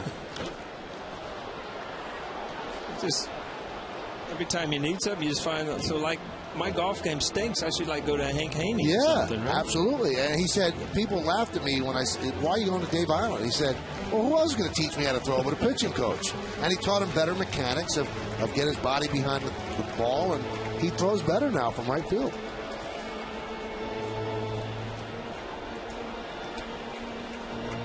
And then when it came down to hitting, he went to Kevin Long, who he called a genius. Mastermind. 2-2. Hot shot up the middle. It all works right there. A single for Swisher. You felt that coming. That's why you just, like, led into that, didn't you? You just felt that bullet up the middle. Good piece of hitting there. You see a changeup got up in the zone a little bit. And if you don't lunge at it, lines it right back up the middle. Paul, that is the first hard hit ball for the Yankees. That goes for base hit. Jeter's was a slow roller. Posada's was a check swing blooper to right. This one he really hit. You know, this is a changeup, and you've seen a lot of hitters out front. He was out front a little bit, but kept his hands through the ball, didn't come off of it. You know, when you get to the ball with the bat and you come off of it, then you just roll that ball over. If you stay through it and extend through the ball, a chance to hit it in the outfield. Boy, it makes it sound easy up here, doesn't it, Michael? It's not easy. Teixeira 0 for 2 tonight. 2 for his last 17.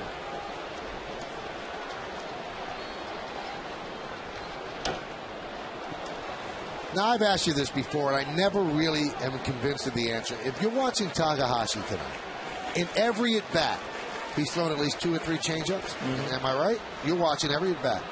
Why wouldn't you sit there and sit on a changeup? I know everybody doesn't want to get embarrassed on the fastball, but then don't spin on the fastball and just wait till he throws you the change. A lot of those changeups are out of the strike zone. So, I mean, if you watch every at-bat also, you're probably seeing a fastball too. So, you know, you as a hitter, you've been conditioned so much to handle the fastball that, you know, you don't look for an off-speed pitch because most of them are out of the strike zone anyway. I mean, the only ones that you hit are the mistakes that you adjust to looking for the fastball. Does that make sense? It does make sense, but if you're looking for the fastball and the changeup, even with a mistake and the change of speed, you're not going to really hit it hard. If you're a good fastball hitter and you adjust well, a bad changeup up in the zone, you'll kill it. Because if you're looking up the middle, you'll pull a changeup. But, you know, if you're looking for a changeup, and a lot of you'll see what you've seen tonight, swinging outside the zone, down in the dirt. And that's a pitch right there. You might have been looking for a changeup. You get a fastball and you let it go. And that's the head game of facing a guy with a good changeup. And if I go up there as a hitter and I put myself back to that point and I'm looking for a changeup, I've already gotten away from what I do as a hitter. I want to hit a fastball out over the plate. So if I go up there with that thought process, he's already in my head and changed my at-bat before I even stepped in the box. Now, you've told me that Tino is one of the great guest hitters. Would he ever sit on a change? Oh, absolutely. He would. Yeah, he would sit on breaking balls from left-handers a lot. And, you know, numerous times, you know, I'd hear him say, I'm going to get a slider here. And I'm telling you, there were years, and especially that one year he hit 40-some home runs, where if he got it, he didn't miss it. And that's the big thing. If you're a guest hitter and you get your pitch, you can't miss it.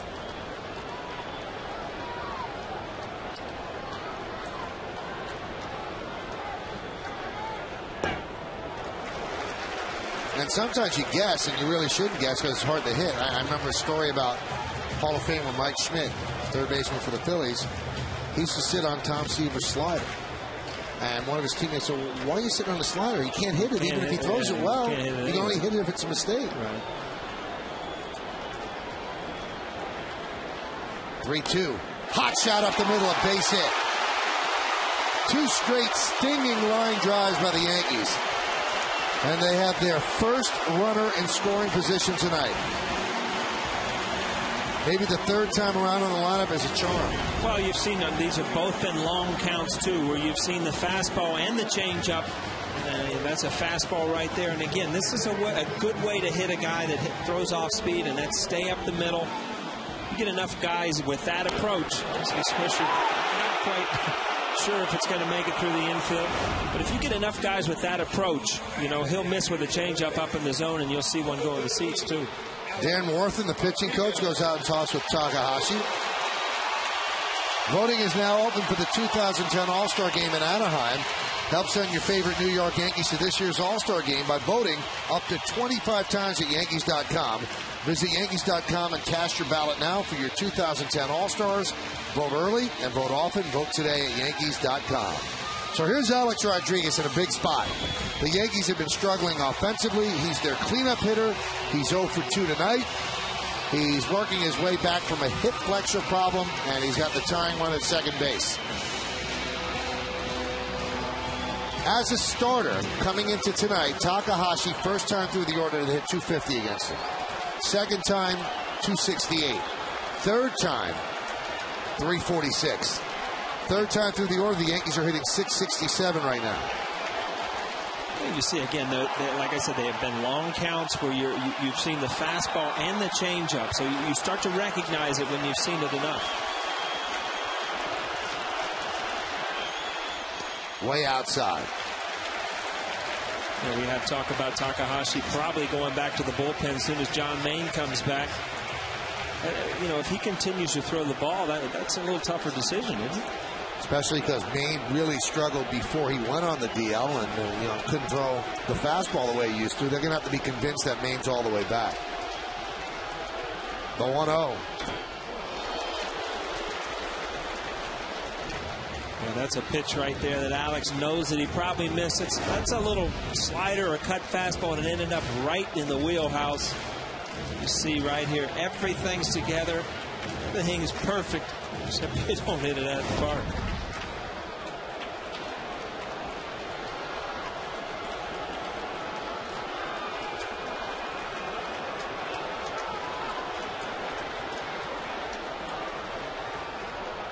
This year, Alex is hitting .354, 23 for 65, with runners in scoring position.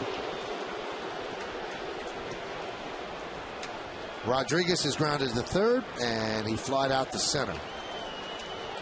Swisher is at second, Teixeira is at first. One man out, Takahashi on the mound. Yankees trail 1-0 bottom of the sixth. There's a fastball, and the count 1-2. Takahashi's given him 2 good pitches to hit. This is a fastball here again, right down the middle of the plate. Sometimes as a hitter, you just try to do a little bit too much with it.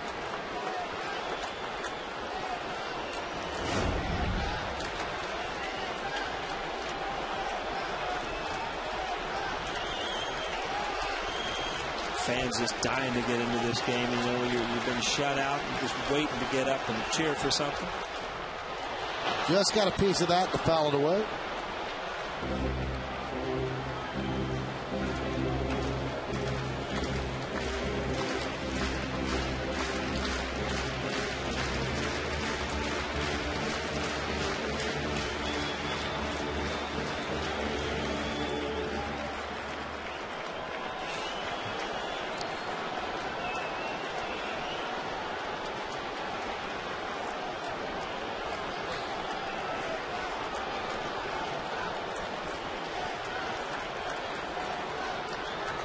And the 1-2.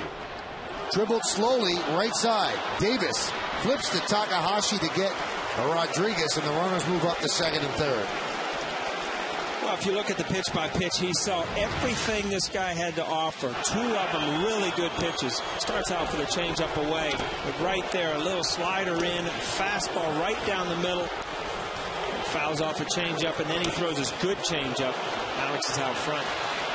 Like I said, but now that you've seen this guy 3 times and you go into account where you've seen all 3 of his pitches as a hitter, you get a little frustrated knowing that you've seen everything and you're still not putting the ball in play well. The view from right field where you can see second and third with 2 men out, and the hottest hitter in the bigs, Robinson Cano at the plate. So Cano 0 for 2 today. He has a 10-game hitting streak. This is going to be an interesting at-bat to me with a base open lefty-lefty, but it's Robbie Cano, a guy who's leading all of baseball and hitting. You know, just what type of pitches he's going to see here. Are they going to pitch around him, even with Jorge being a switch hitter behind him? Decision that Jerry Manuel is going to have to make. You can usually tell as a hitter after the first 2 pitches. And he's trying to bust him in there. You know, if you see a slider or something away off the plate, then you almost put the bat on his shoulder and know you're not going to see anything to hit. 97 hits for Cano. That leads the American League ahead of perennial hit leader Ichiro Suzuki.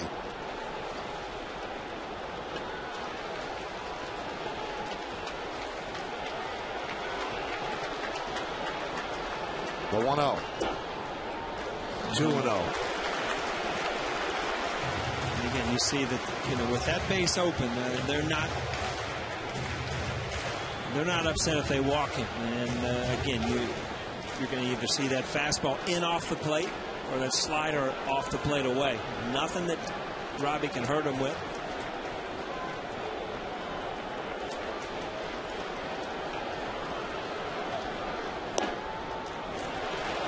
Well, he's not intentionally walking him, but he's pitching around him.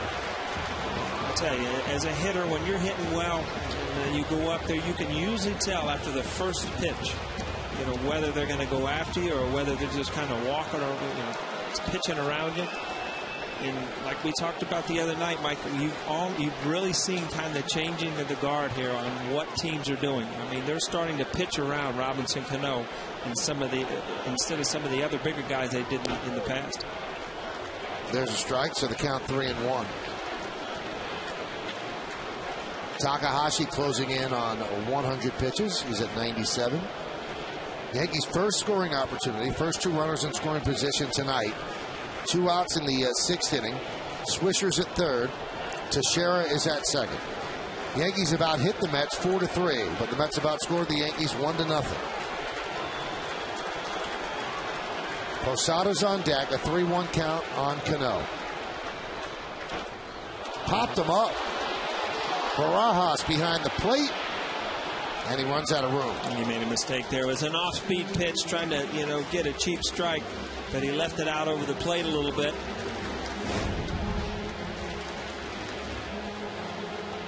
Like a slider and didn't have much break on it. Believe me, Robbie just in the back of his mind thinking they might walk me, and you end up missing a pitch you usually crush.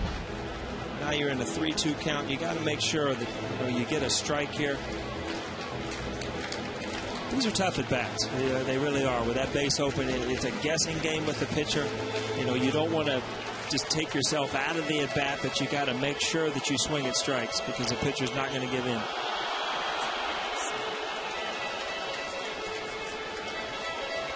Met Brain Trust going through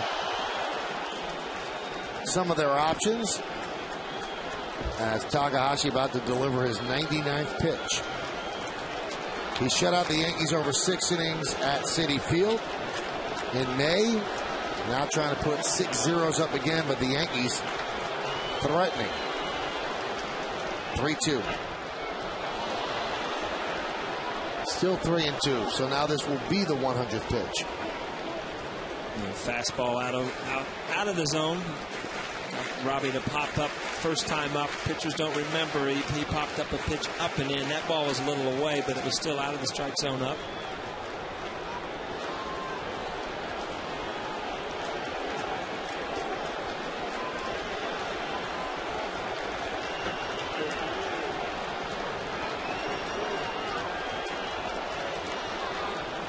Three-two. Popped him up. Ike Davis will look at it as it goes into the seats. Takahashi's credit, he's thrown every pitch just close enough as a hitter that you've got to make a pass at it. That ball's probably in off the plate a little bit, but he's made really good pitches here. 3-1, 3-2.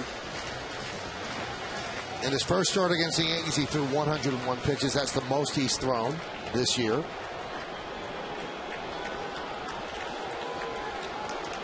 Fernando Nieve is ready. Now he's just a spectator. Cano steps out. A little cat and mouse game going on. Big moment in this game.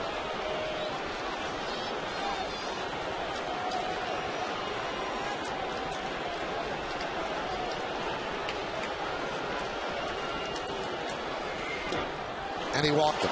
So a tough at bat. Cano works a walk and passes the baton to Jorge Posada. Does Manuel go to Nieve or does he stay with Takahashi? As a team, the Yankees hitting .429 with the bases loaded. 36 for 84. They have 6 grand slams and 99 ribbies. Posada had 2 grand slams over the weekend against the Astros. 1 each in successive days. 1 right-handed, 1 left-handed. So both went to right center.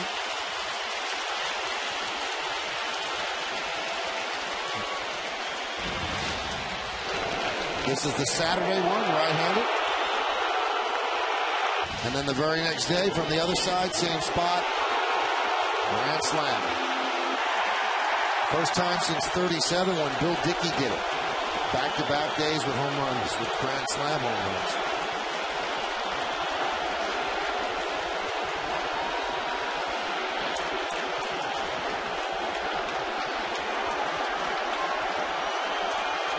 You see Jorge step out, and this becomes, I'll be ready when I tell you I'm ready. And every time you just want to kind of mess up the pitcher's rhythm.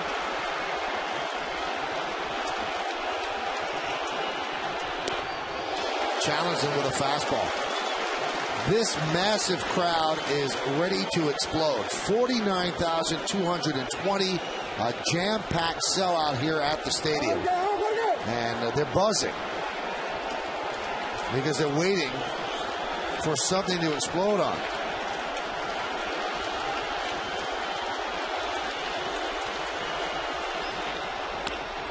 That one is chopped. It's going to be a tough play. Right, bare hands, fires, got him. Posada chopped it to third. Wright had one play to make. He had to make it barehanded. He does, and the Yankees leave the bases loaded. Wright used everything behind the throw, and then the fist pump as the Yankees strand three.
Massachusetts.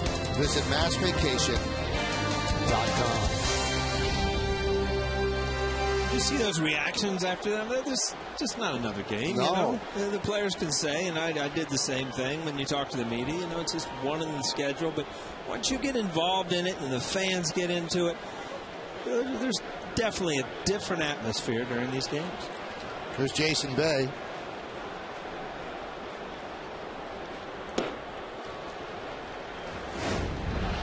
Here's the play. It was a Baltimore chop. You see that? It's just not your everyday Friday night play, right? This was not an easy play. He could not have gloved it. He had to barehand it. And Takahashi was pretty pumped as well. Well, as we speak, I mean, we talked about it. It's 12 consecutive scoreless innings for him. So, Jerry Manuel left him in a situation right there facing a right-handed hitter in Jorge, who, as a right-handed batter, hits 50 points higher than he does from the left side. But he had a lot of confidence to leave him in there, get him out of that inning. 1-0 Mets. Scoreboard brought to you by Verizon Wireless, America's largest 3G network.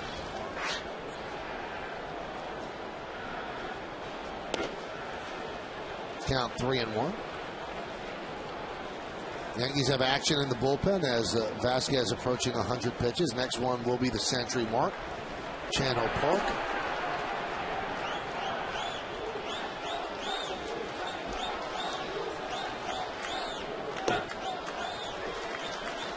Count 3-2. Jason Bay had talked to him a little bit before the game. Nice kid. You root for guys like this. He just likes playing the game of baseball. Just happened to sign a huge contract and has a lot of pressure put on himself. He just has not got off to the start that he wanted to power-wise. Dribbled right back to the mound. One away. Were you surprised when that deal came about in the offseason? I thought the Mets, they had a lot of things that they needed to fill, and I thought they were probably going to go with a pitcher. But once that Lackey signed with the Red Sox, I didn't think they wanted to go as high as they'd have to go for Matt Holliday. So I figured that Bay was probably headed here.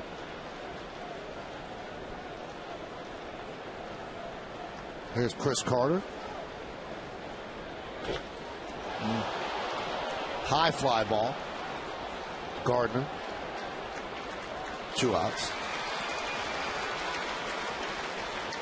Again, a pitch Javi kind of got away with. He's been so good at keeping the ball out in the middle of the plate. That pitch right there, lucky to get it back.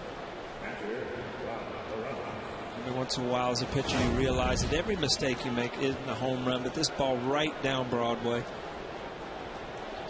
Swing a little bit too long. Now, those are the ones that get you talking to yourself.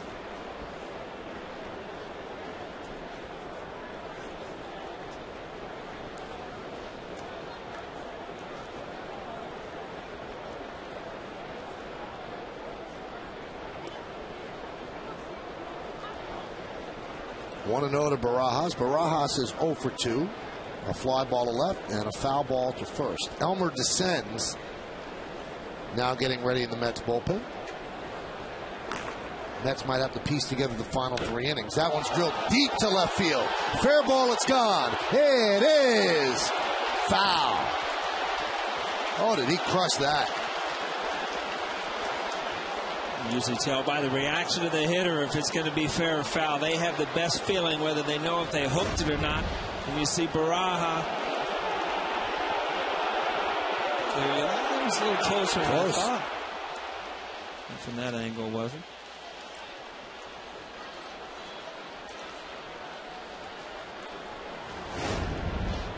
Sigh of relief for Javi right there. And he made a mistake with a high breaking ball.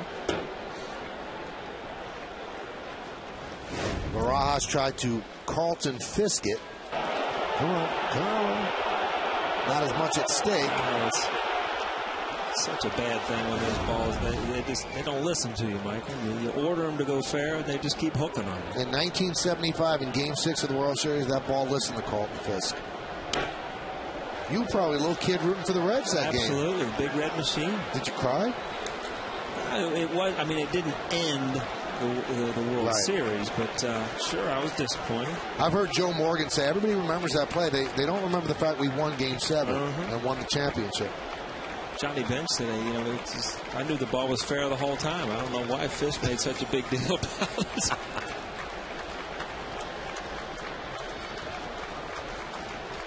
The 2-2. And the count 3-2. Now, if Vasquez wants to get a chance at a win, he's probably going to have to retire Barajas, because if he loses Barajas, they might bring in Park to face Francoeur. So this could be his last pitch. But you don't want to make it too good because you don't want it to be 2-0. 3-2. And he walks him. And Joe Girardi looks like he's going to go to Park. This crowd's going to give Vasquez a big ovation. He hasn't signaled yet.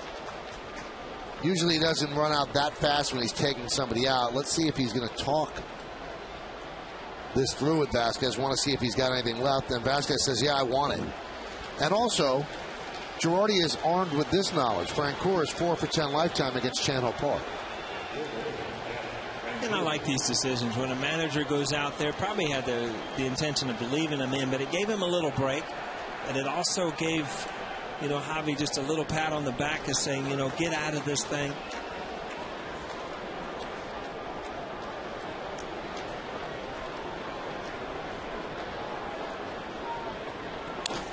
Shattered bat. Jeter fields and flips to second. They get the force, and that'll do it. Vasquez almost got impaled by that bat, which ends up sticking into the grass behind the pitcher's mouth. Quite a performance by Javier Vasquez. No runs, no hits, no errors, and 1 man left.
And phone, this is beyond cable. This is Fios. So we go to the bottom of the 7th inning. Yankees still trailing 1-0. And Elmer Descends is going to take over. Remember, Elmer Descends took the loss in the game that Takahashi pitched against the Yankees on May 21st, and that was the only earned run that he gave up. So he's been good since being called up.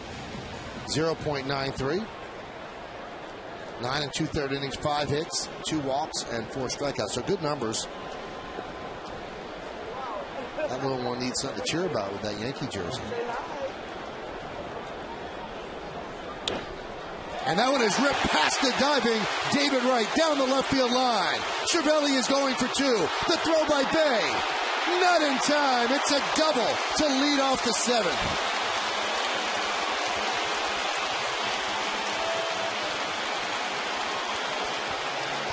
Here's a guy that just kind of feeds off his own emotion. I mean, he gets a pitch.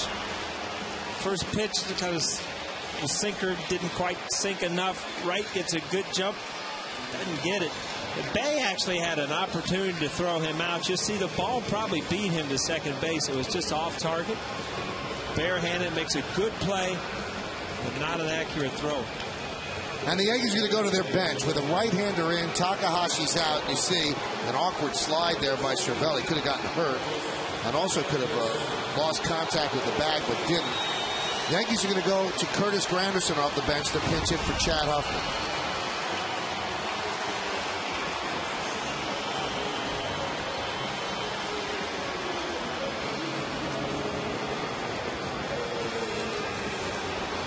On the Verizon Wireless scoreboard, it's 1-0 Mets over the Yankees. As a pinch hitter in his career, not too many opportunities for Granderson, who's an everyday player. 5 for 20. 5 for 20. So Barajas will go out and talk with Descends. Maybe he's stalling as Feliciano is getting ready in the bullpen.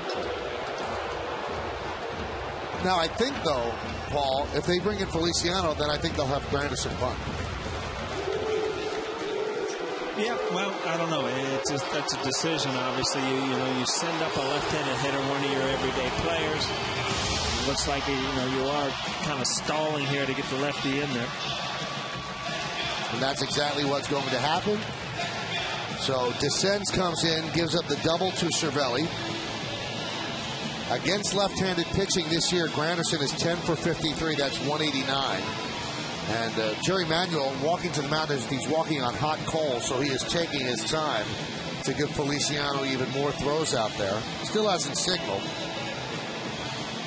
So he's going to wait until the home plate umpire, Mike Riley, gets out there.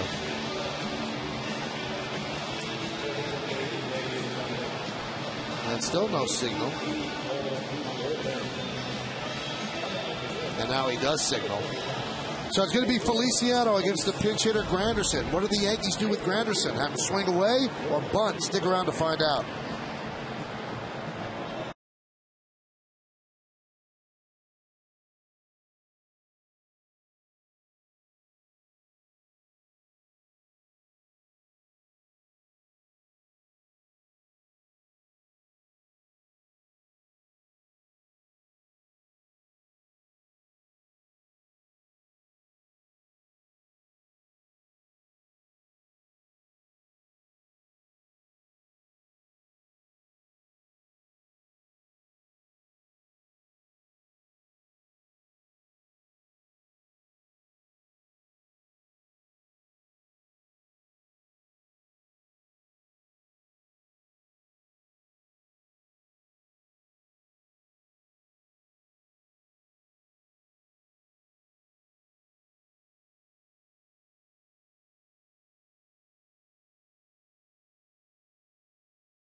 chances. I have him swing away. I mean, his job right here is to pull the ball, try to move the guy over anyway. And if you pull the ball, you're giving yourself an opportunity to ground one on the hole. You know, actually, I would call Granderson over there, and I say do it any way you want to. And if you feel comfortable swinging, hook the ball, get him over. If you want to bunt, go ahead. And a lot of times, looking back, Joe Torre would say that any way you want to do it, get it done. The Mets right now have runners. They have the infielders in at the corners. Now, Granderson was not bunting there and took a breaking ball strike on the outside corner. And you can see he was trying to roll his hands over to pull it to the right side. So now the bunt's off with 2 strikes. Now Granderson has to make sure he doesn't strike out. Here's Ryota Igarashi warming. It was good there, Michael. 2 tough breaking balls right out of the pen. It's a tough guy to pinch hit off of, let alone face as a left-hander. He's got a funky delivery, kind of slings the ball down, almost sidearm.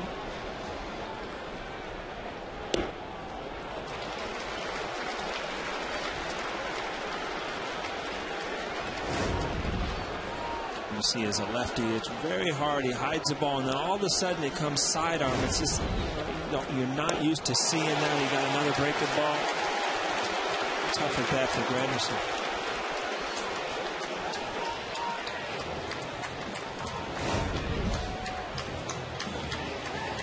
And after those 2 hard whipping fastballs, then you throw from that same delivery. You just take a little bit off with that breaking ball. Lefties hit 240 against Feliciano, and here's another lefty, Brett Gardner.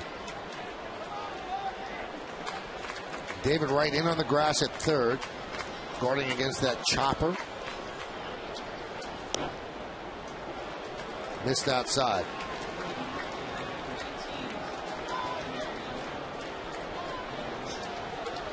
Pitches like that this borderline breaking ball can change the whole account. There's such a difference hitting 1-0 than instead of 0-1. Who would have thought that first inning run where David Wright just got in ahead of the throw from Nick Swisher on the Ike Davis single would still be holding up here in the bottom of the 7th inning? The Yankees have been fighting against that run the entire game, and the run could not have been any closer.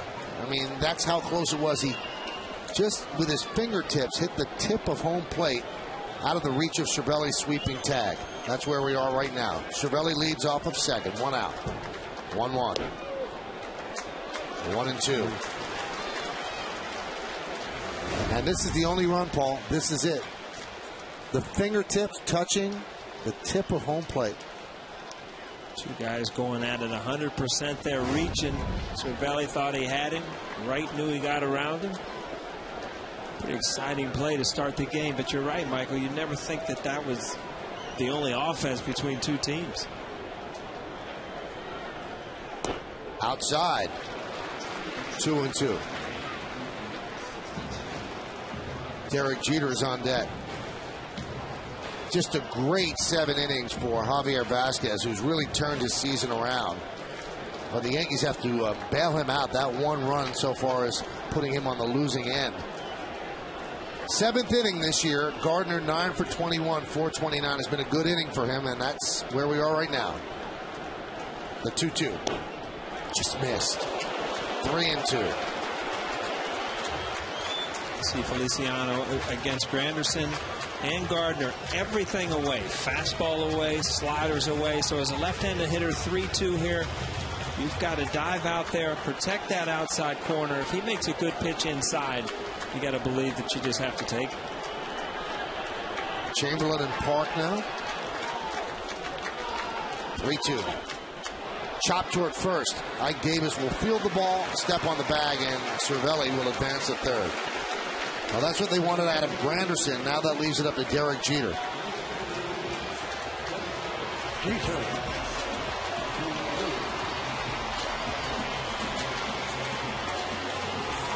Feliciano did a great job coming in to get 2 left-handers, 2 big outs. And on second with nobody out, now you've got 2 outs. You got an opportunity to get out of this inning. wait and see if he's going to face Jeet, if this is going to be another matchup from the bullpen.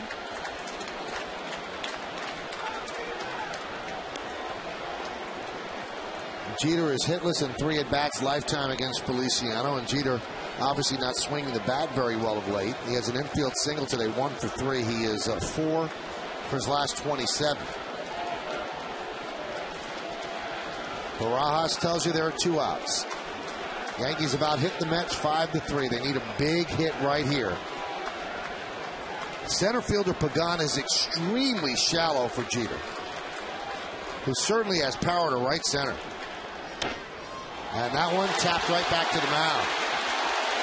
Jeter jumps on the first pitch, and Feliciano did some job. So the leadoff double is wasted and stranded. We go to the 8th.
Hits for the Mets, just 3, but it's worked. And the 3-4 in the lineup, the double by Wright and the single by Ike Davis, and that's the only run in the game. You just saw it before. And Jeff Francoeur has also picked up a single.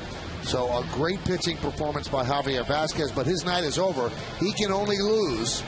He can't win, as the Yankees will go to Chan Ho Park here in the 8th. Chan Ho Park's numbers are coming back down to respectability. He got off to a terrible start. Still 23 hits in 18 and 2/3 innings, 4 walks and 16 strikeouts. So David Wright has scored the only run.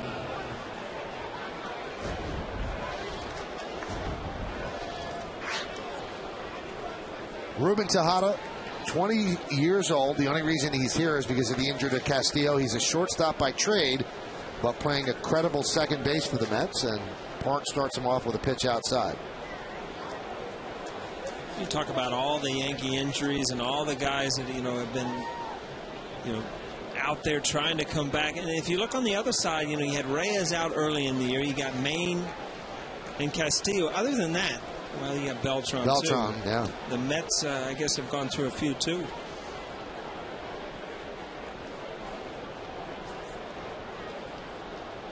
You talked about Beltran earlier in the game, and you didn't want to guess, obviously. Sooner or later in your mind? Later. Later? I mean, you keep hearing now that he's playing these simulated games, but he's running with a limp constantly. Yeah. That's a switch hitter that adds so much to a lineup. Guy can hit the ball out of the park. Good play by Kidd in the stands. Brought his glove, yeah. Yes. Yes. Let's see. Just snagged it. That wasn't an easy play. I had to reach up and get it. Look at that. That's the play of the night right there, Michael. We're going to give it away right now because that kid will remember any play more than any other play made tonight.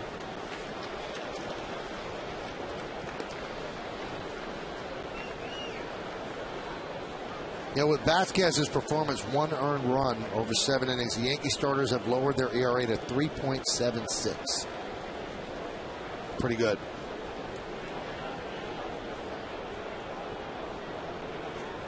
And 3.76 is second in the American League, and the best ERA for starters in the American League, Tampa Bay. And I don't think it's any coincidence that Tampa Bay and the Yankees have the 2 best records in baseball. Starting pitching is pretty much the deal.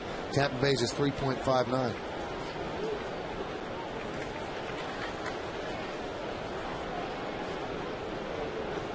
What's Tampa Bay doing tonight, Mike? Tampa Bay is losing to the Marlins 7-4, top of the 8th. The ERA might have gone up.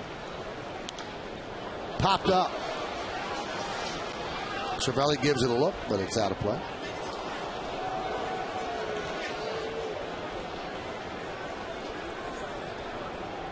Let's take a look at the standings in the American League East. Yankees and the Rays knotted up top very, very quietly. The Red Sox have crept back into this at 40-28, 2 games back. And they are beating the Dodgers tonight. Blue Jays have already won tonight, and they continue to hang in there. Jays beat the Giants. And that's a walk to Ruben Tejada. You do not want to come in out of the bullpen and walk the number 9 batter, and that's exactly what Chan-Ho Park just did. Now let's take a look at the East. This game came very close to being a battle of first-place teams. The Braves have a slim half-game lead over the Mets, but they're tied in the all-important loss column. Phillies 3.5 back, Marlins 7.5, and the Nationals 8. I love that fact. You've never heard the loss column called anything but the all-important loss column. All important. All important. Here's Jose Reyes, who is 0 for 3. Shows bunt, takes a pitch low.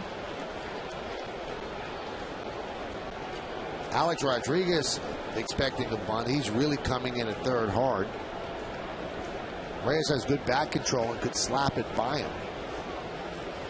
Now he's not as close as he was on the previous pitch, but might move in as the pitch is about to be delivered. He does. Michael, the Mets are a team that, if they're in a race and they get to mid-July and all these trade deadlines, if you need to add a player to get them over the hump, pitcher or hitter? Pitcher. Pitcher? Absolute no doubt. pitcher. Absolutely. Oswalt's name was brought up there. Is that still rumored or no? I don't know if the Mets would want to go to that big of a pitcher. They certainly have a 1 and a 2 with Santana and Pelfrey.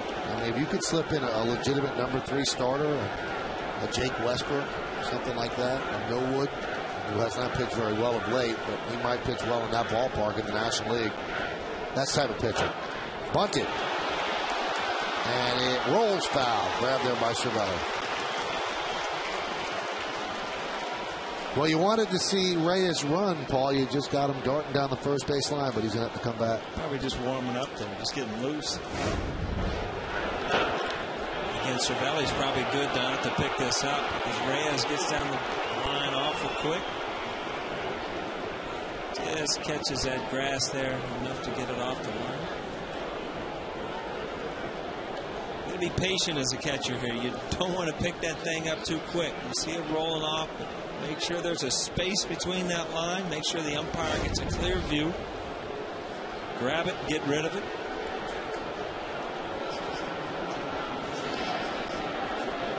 If you could run like that, Paul, how many batting title bats would you have under the couch? Games would have been a lot more fun, I'll tell you.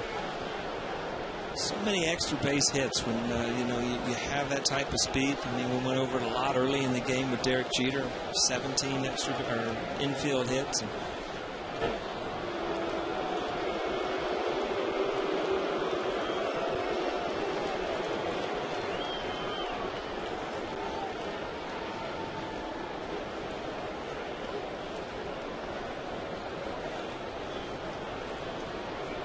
No need for Mariano at this point. No lead, so there's no need.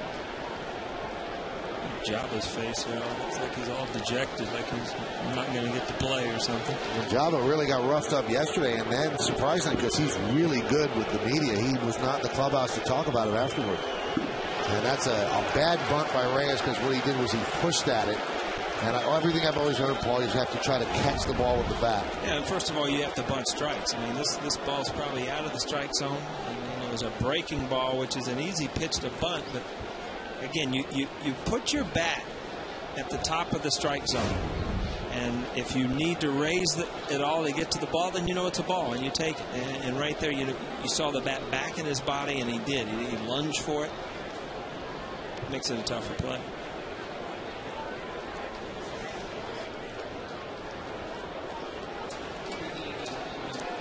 Boone Logan, who pitched so well in relief against the Phillies on Wednesday night, he's getting ready in the bullpen. 1-2. Cervelli tried to deke Tejada into going towards second, acting as if the ball got behind him, but Tejada was not buying.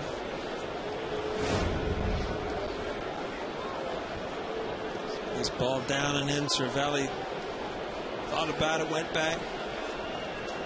And that ball missed Reyes' foot. Must be a different series. Every time last series, everybody got hit in the foot.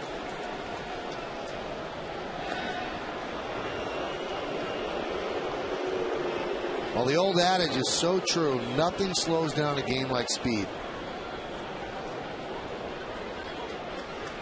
It's almost like a yogi-ism. Yeah.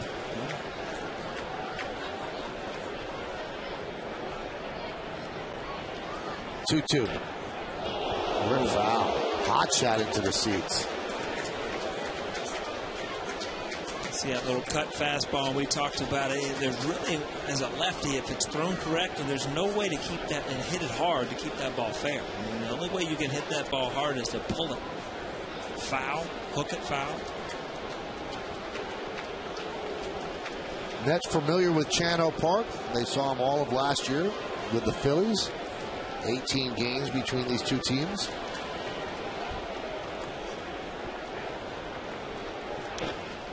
Grounded to first, but a foul ball. Grabbed nicely by Teixeira, but a foul ball.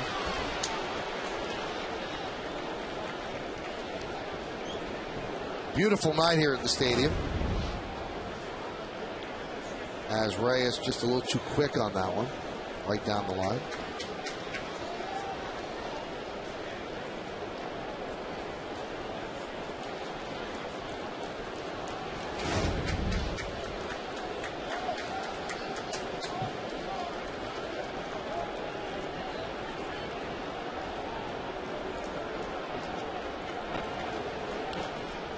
Popped up. Park really staying in on Reyes in this at bat. Cutters, fastballs, everything. You wonder if that's the way you're going to pitch in the whole at bat. You see again just a boring fastball in on his hand, trying to run that two-seamer back to the plate. He's trying to set up a little off-speed pitch away. 1 for 11 against Park. 8th pitch of the at bat. About to head toward home plate. Driven down the right field line. That is a base hit. Bounces up against the wall. Swisher fields quickly, gets it in, and the Mets are set up second and third, and nobody out. And Reyes is pumped up after a very long, tough at bat. And again, he threw some really good pitches, a cutter and two-seamers. Oh, this is kind of a breaking ball, and this one hangs. And when you've seen that many pitches inside and you hit a hanger, boy, it seems like you've got all the time in the world as a left-handed batter to get to it. Good at bat, good piece of hitting by Reyes. Good job by Swisher getting the ball in quick.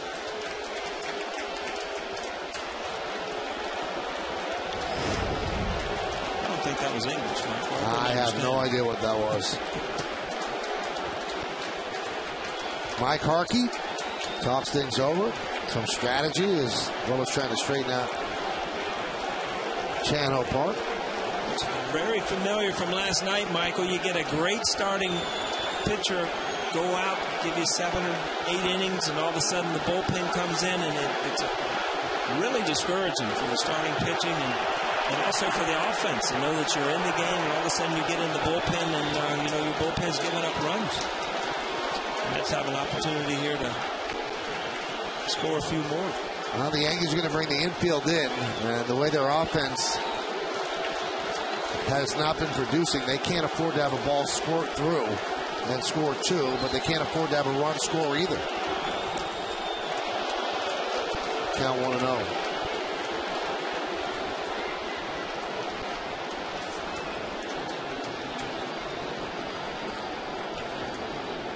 David Robertson's getting ready in a hurry.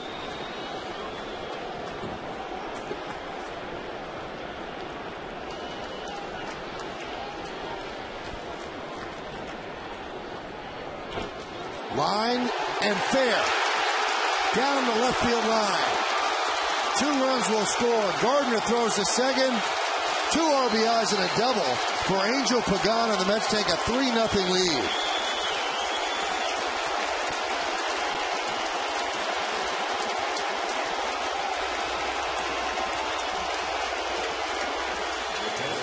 You see some enthusiasm from the Mets. I mean, they're in probably the best string they've been in all year.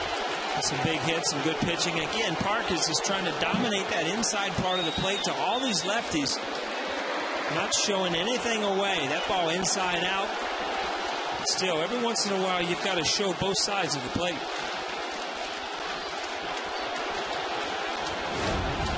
There's David Wright, and that one's fouled away. And you're right, Paul. Second day in a row, the Yankee bullpen has turned a close game into something a little bit more difficult to make up. Yesterday it was Chamberlain. Today it's Chano Park.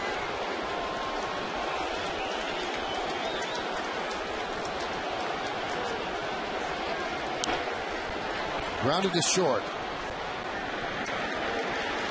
And Wright makes the first out as Pagan stays put at second.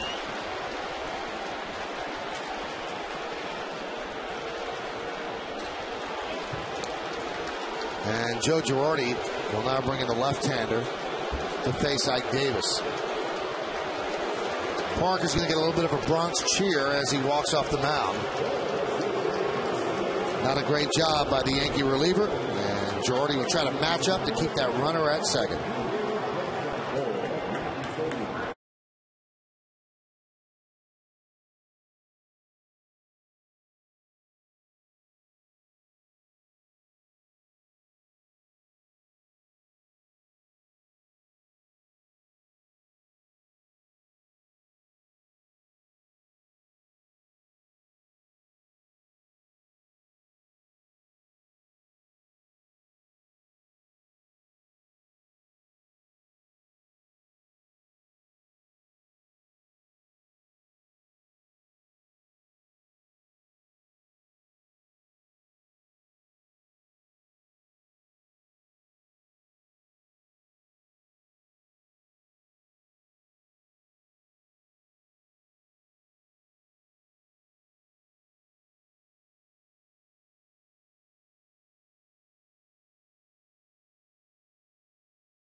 That much velocity. Now he's trying to come inside, and at 95 you can come inside. 91, sometimes you just miss by an inch or so, and you're going to get hurt. you know, the Reyes at bat where it was really evident. I mean, he threw some really good pitches inside, but the first ball that you miss, kind of a breaking ball, you know, he just hammered it. So here's Ike Davis against Boone Logan. Logan pitched 2 2/3 scoreless innings in relief of A.J. Burnett against the Phillies on Wednesday.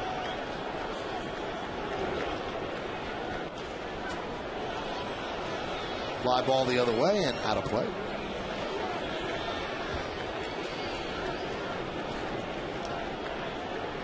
Looking for a little fracture there. Every once in a while, a foul ball, you'll hear that bat. It just doesn't sound right. You kind of look down at that label and see if there's a little crack in it.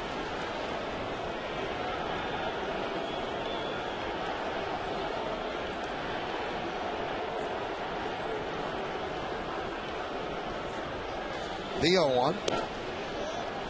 94-mile-an-hour fastball by Logan. The count 1-1. Rookie, and he hangs in against lefties. Actually hits them better than he does righties.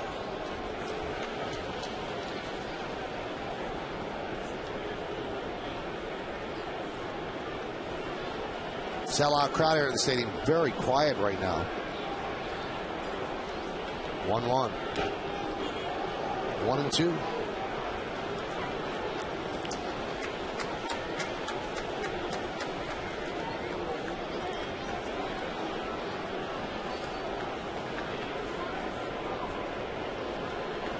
Just waiting for something to cheer. Just having offensively, when you know, as a team, when you don't put any runs, nothing up, it takes a lot of the excitement out of the crowd.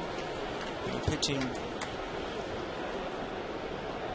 pitcher, you know, their good performances, it just quiets a crowd. Swing and a miss.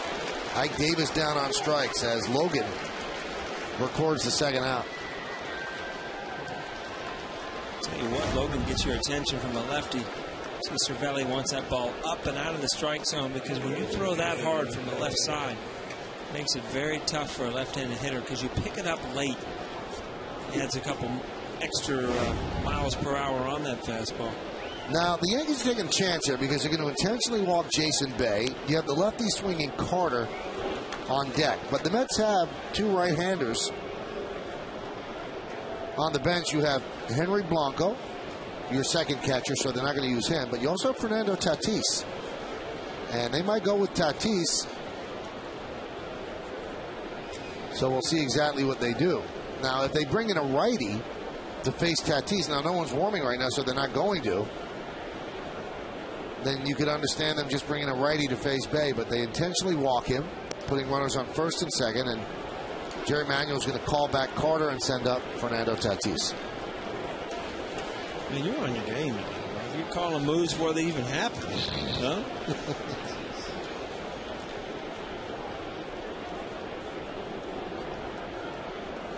Another meeting at the mound. Now, you mentioned Fernando the other day when we talked about back-to-back days with grand slams for Jorge Posada. Fernando Tatis had 2 grand slams in 1 inning.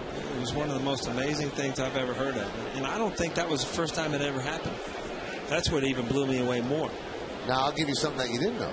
You know, we hit those home runs. They hit it off the same pitcher. I know it was in L.A. It was against the Dodgers. Right. Off the same pitcher. Yeah. Man, that manager must have been mad at that dude. You give up that many runs in an inning. Chan-Ho Park. Oh, really? Yep. I should have known that because it's in the stadium. Yes. Brought it back. So Carter was 0 for 3. Tatis against right-handed pitching this year, 1 for 19. Against lefties, 9 for 33, which is 273. He has power. He was going to split time at first base with Daniel Murphy, but they called up Ike Davis, and now he's pretty much a pinch hitter off the bench.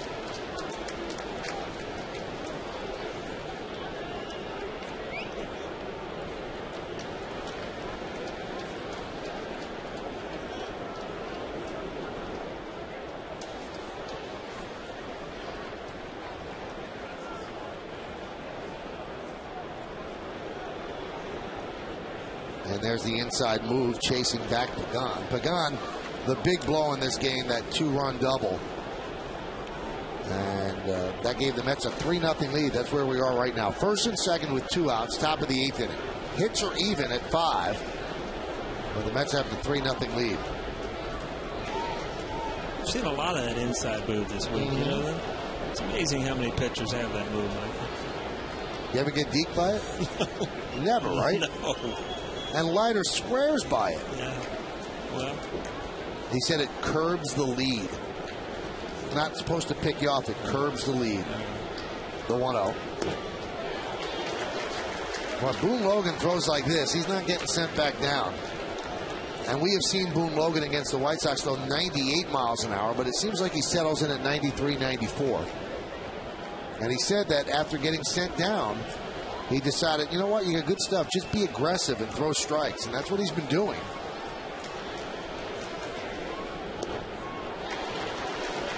More gas right there in the count 1-2.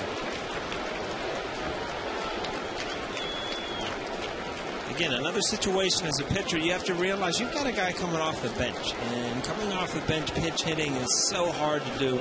Go after him. Get ahead in the count. Don't let them get into the count where, they see some pitches. Now you're already in an emergency mode. You've got 2 strikes. Toughest job in baseball, be a pinch hitter.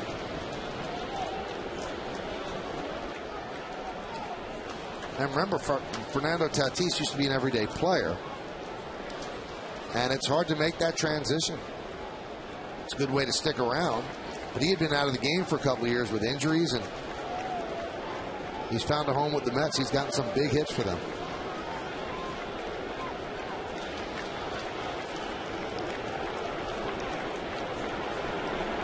And the 1-2. Buzzed him inside, 2-2. Well, he wants to make it work here on this 2-2. Doesn't want to go full. That releases the runners.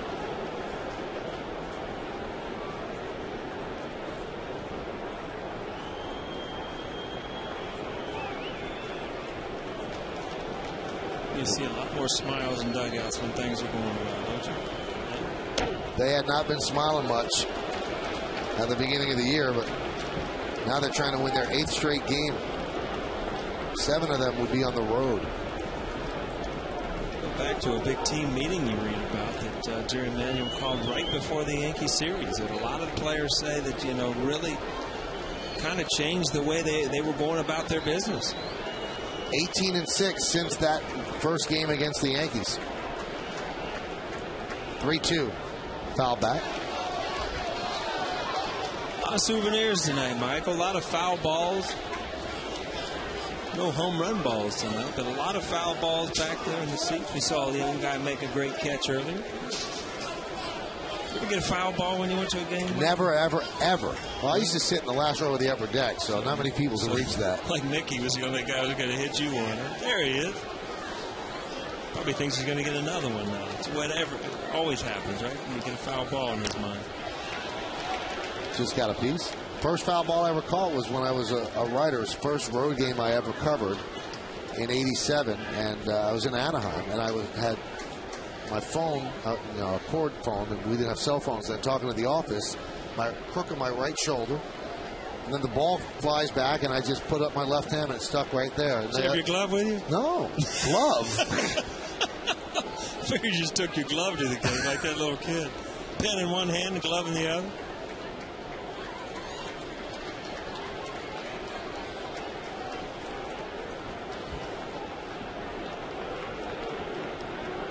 (3-2). See, this is where it gets dangerous for a pitcher, because a pinch hitter comes out the bench, and you've always said this, Paul, the more pitches you see, the better chance you have of getting a hit, because he's showing you everything he has, and you're getting looser. And you see those swings just get a little closer every time. And Logan's in a position, 3-2. Men on first and second, you don't want to walk a guy. David Cohn always said, even though first base isn't open, there's still a base open. You just can't groove one. High fly ball center field. Granderson is there, and he's going to put it away for the final out. So Boone Logan comes on and does the job. A 10-pitch at bat. When the Mets get 2 big insurance runs, they leave 2.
Michael, if I don't say a word this inning, it's Audrey's fault. Why? What'd you do? The microphone's poking me in the eye.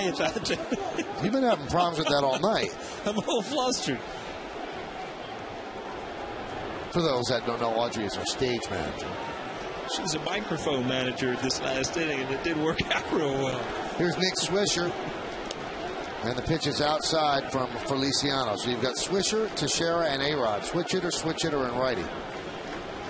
So Tampa's lost, as you can see. Florida beat them 7-4. Yankees win sole possession of first place. They lose, they remain tied. Line drive over the leaping try of Tejada. A base hit for Swisher. That's his second of the night. You see Swisher's at bats tonight. I mean, it's just like he has all the time in the world. You see, nothing moves, nothing. Wait, and then you have an opportunity to drive the ball at the end. Not a lot of movement in his swing now. We talked about it earlier. Great adjustment he's made this year. Tejada really got up there. Just missed spearing that one.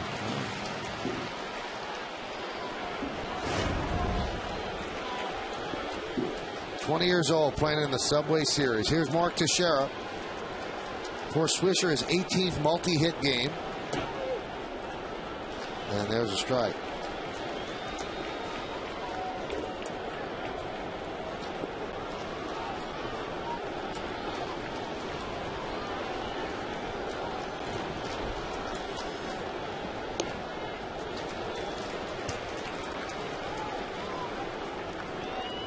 Teixeira's hitting .225 at this point last year, .283, 20 homers and 55 ribbies. And that was with his bad April last year.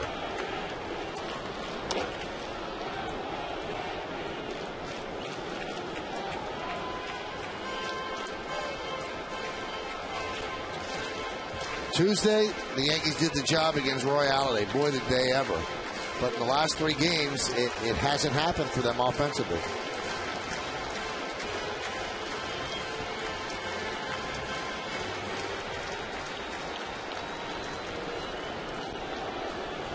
You know, you talk about starting pitchers, how they try to take the baton from the next guy who did a good job. Well, hitting can be the same thing. When you get into a rut, all of a sudden a couple guys get into a rut. It's just like everybody follows the line. High fly ball, left field. Skyscraper right there. And Bay makes the play. Tagging is Swisher. He's going to second, and he's lucky he got in. If that ball was handled by Tejada, Swisher would have been out. And that would have been inexcusable down by 3. Well, I tell you what, it is a chance. There's no doubt about it. Could end up being a play where you score a cheap run. But, boy, I tell you, I can imagine that Joe Girardi was holding his breath there. Jason Bay makes a pretty good throw. It just wasn't there plenty of time. You cannot take that chance. If he catches that ball cleanly, he's out by 10 feet.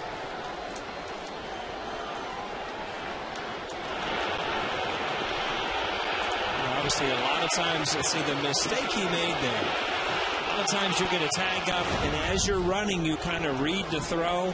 And if you can read the throw way offline, then you can continue to run. But you saw when he tagged up, he put his head down. And you know, if you're reading the throw and you see that it's going to be on the money, you still have time to stop. Right there is when you get in that emergency slide, that trick slide. Try to make something good happen, and boy, you're relieved when you see that ball rolling around. Well, I like the official scoring on this. They give an assist to Bay, and they give Tejada an E4, allowing Swisher to move to second. So that's the first error of the game by either team.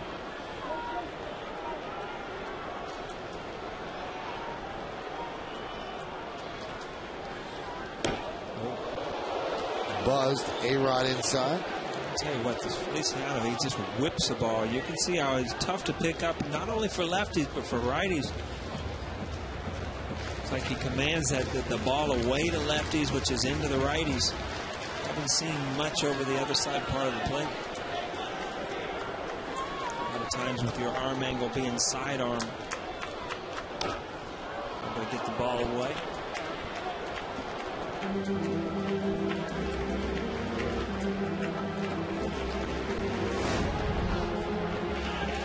see him really drop down and just sling that ball. A lot of guys that come from that position lose a lot of velocity, get a lot of sink on the ball.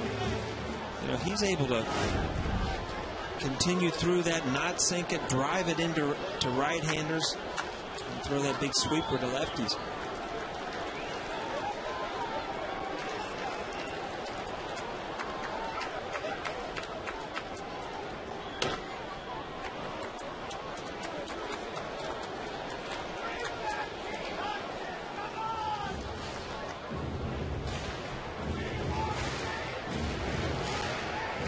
Igarashi and Valdez.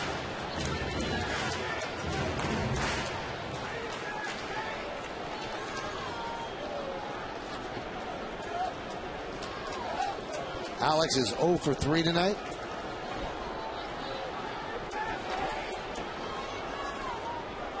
Runner at second. Yankees looking to break through on the board. And the 2-2. Strike 3. Frozen. 2 away.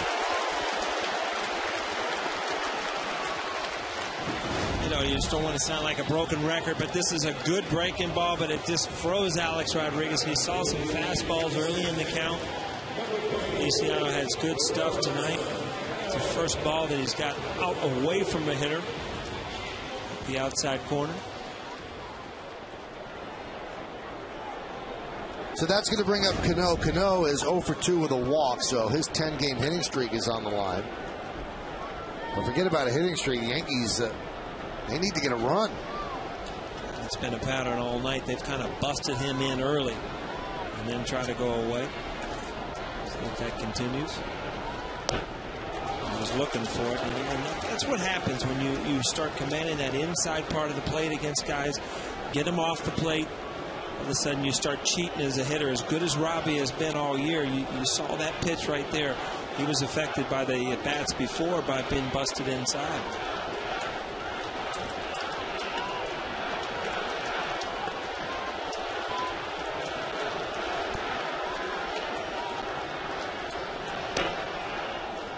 Comes inside and misses in the count 1-1.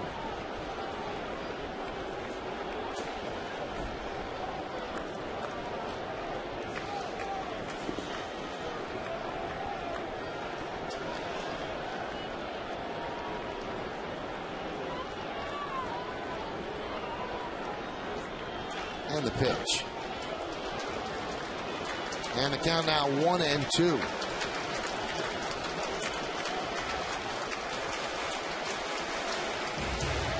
You might remember this one. Paul, first interleague game between these two teams ever. A 3-0 Met win behind Dave Malicki. I played golf with him not too long ago. He lives in Columbus, Ohio. That might be the best game he ever pitched. He said it's the most fun he ever had on the mound. Really? His pitching in that game is a big thing. Yeah, you're right. It's probably one of the better games he pitched in his whole career.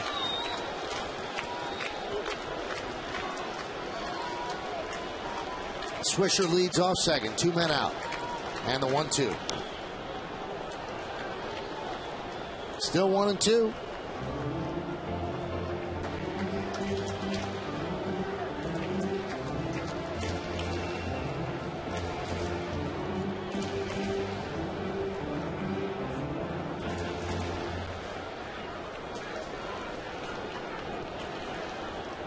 Unlike the Yankee bullpen tonight, Feliciano has come out of there and just absolutely got 2 huge outs right out of the pen with the man on second base and nobody out. Got 2 lefties out, Granderson and Gardner.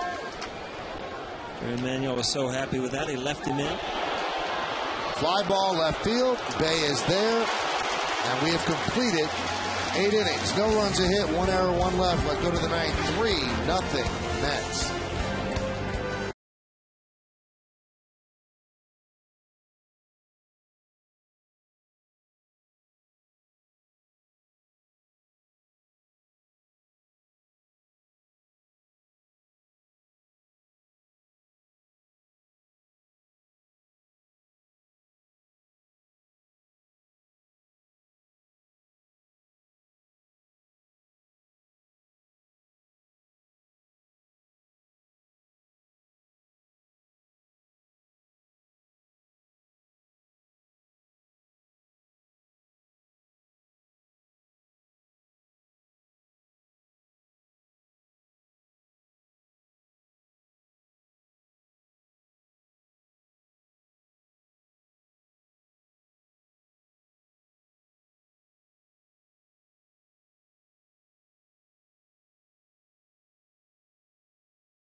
many have left at all, as they're just waiting for some offense from the Yankees as we go to the 9th inning.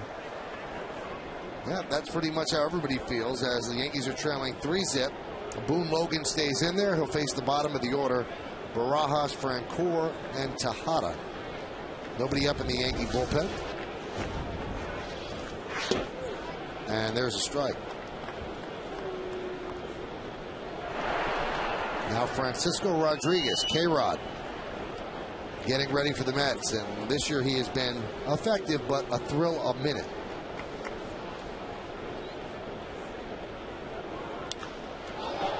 Fly ball, left field. Gardner makes the play. I think that was gone, partner? I did. By his reaction, I thought he got it. We were talking about Rodriguez, and you looked at that last series at Citi Field. I mean, he had trouble closing out some games. And almost like, yep, just cut off the end of the bat.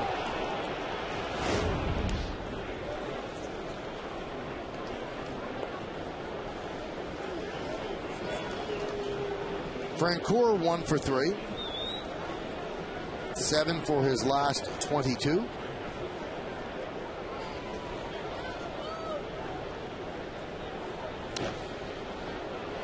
Fouled away. You know, you see Francoeur's numbers decent. He went through a stretch where he almost couldn't hit the ball for 3-4 weeks, but has busted back out of it. But you talk to Met people and they say that this kid's value is in the clubhouse. Now, everybody likes him. He's high energy. That one is driven to right field, giving Chase Swisher on the run. It's over his head and up against the scoreboard. There's a throw to second. Francoeur is in there with a double. You talk about Swisher's gamble lasting, and this is a good gamble. When you're up 3 runs, Swisher gets a good carom off the wall, but make him throw you out. Be aggressive with the lead so he gets out of the box quick.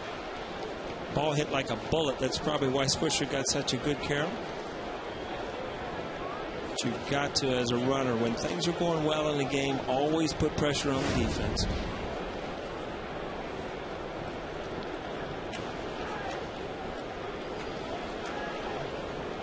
So here's Tejada. He started that 2-run 8th inning with a leadoff walk against Chan-Ho Park. Later came around to score on Pagan's double.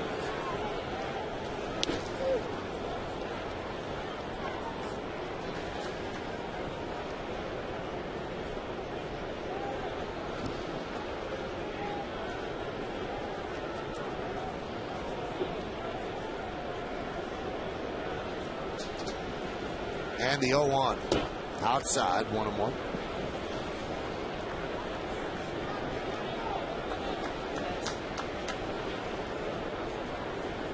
Tejada struck out in the 2nd, flied to center in the 5th, and then walked and scored in the 8th.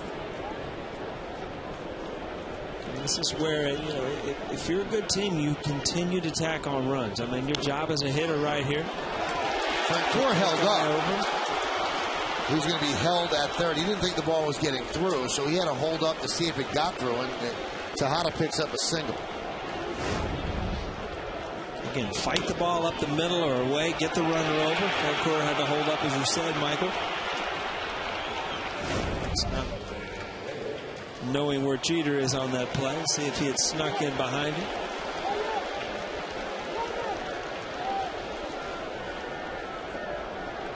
Now, the Yankees have a decision to make here, Paul. Do you bring the infield in because it's going to be almost impossible to double up Reyes, and that's what they're going to do. And that makes Reyes a much better hitter with the infield in. But they can't afford to give up a 4th run the way they're swinging the bats. And that's what they'll talk about on the mound. I think you got to gamble here, and I think as a pitcher you have to know when your infield's in. You know, you have to keep the ball, I think, in on the hands. Don't let them, you know, get their arms extended to drive it.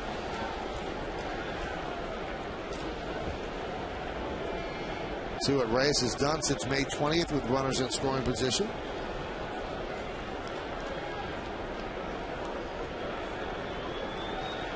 Since May 20th, I think he's pretty much done everything. 355 overall. 39 for 110. Big double along at bat against Chan-Ho Park in the 8th. So the infield is in. They have to cut off that run. Count 1-0.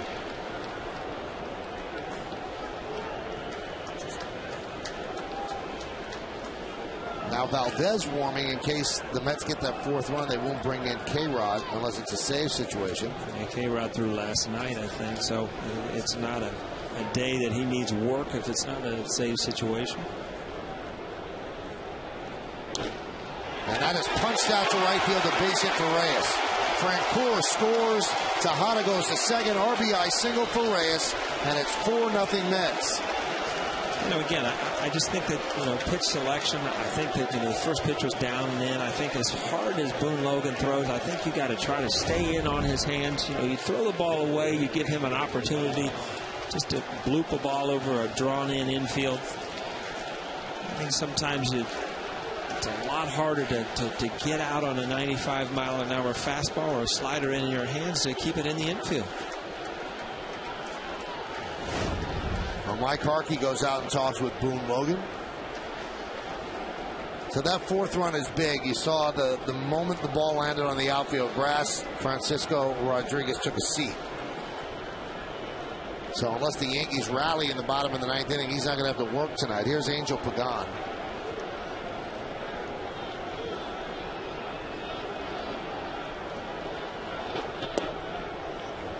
And the count 1-0.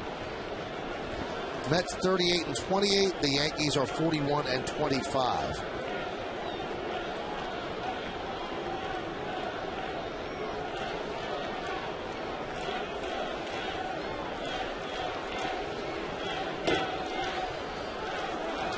You also see that Logan has lost a couple of miles per hour. He threw 30-some pitches the other night. Yep, 33. Back out tonight. He's going to throw his 30 pitch tonight. So, you know, for a hard thrower to come back a couple days later and at it again, you're bound to lose a little bit, especially in these long innings. That time he did get it up to 94, but he's probably pushing it, and that's why he's losing the location.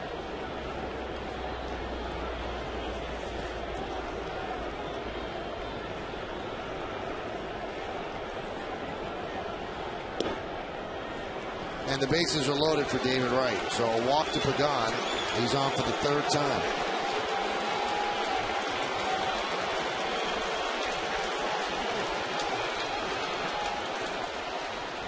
I think Joe's is saying, I'm kind of handcuffed right here. You know, I got to leave him in there, even though it's a bad matchup against Wright with bases loaded. But, you know, you've got a day game tomorrow. You can't get too many arms out of that bullpen tonight. They had Chamberlain up before, but I don't think they want to bring him in. So Logan's got to get out of this, or this game's getting out of hand.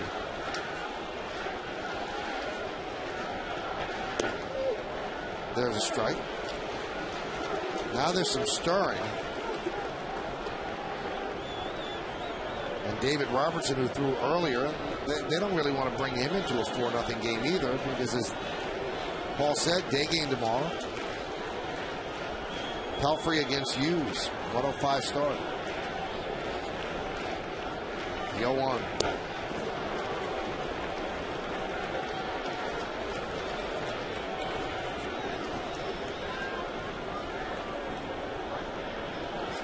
Talking about Pelfrey against Hughes tomorrow. I mean, I know it's a ways away. That could be the starters of the All-Star game the way things are going. Both of them 9-1.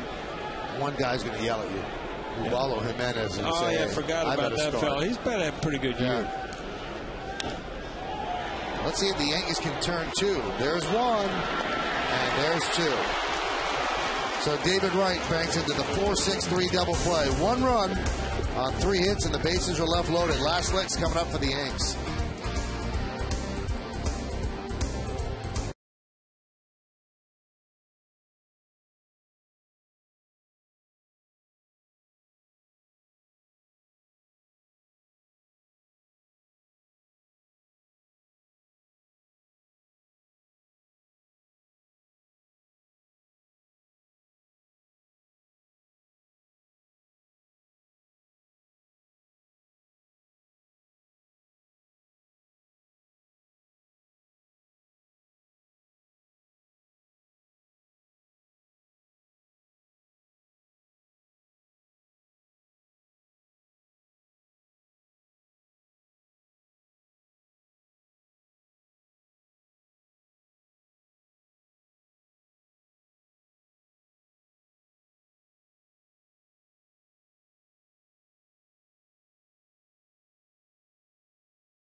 sort through to some of his favorites? He said he picks his favorite for each one. A favorite. I don't know how you could do that. He's got a lot of 10 World Series rings at the end. Raul Valdez will try to get the final 3 outs for the Mets here in the bottom of the ninth. The Yankees are leading 4-0. It'll be Posada, Cervelli, and Granderson. 6, 7, 8 in the Yankee order against Valdez. Takahashi started 6 shutout innings. Elmer descends, gave up a double. Then Pedro Feliciano came in and pitched 2 scoreless innings, and now Valdez. Posada 1 for 2 with a walk. A single in the second extended his hitting streak to 6 straight. And a strike.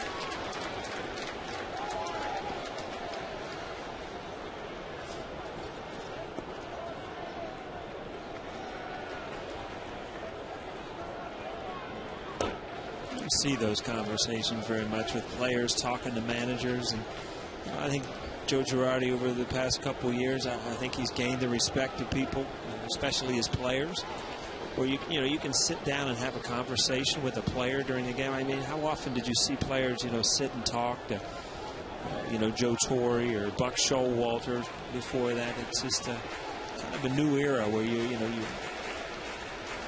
kind of on the same page, and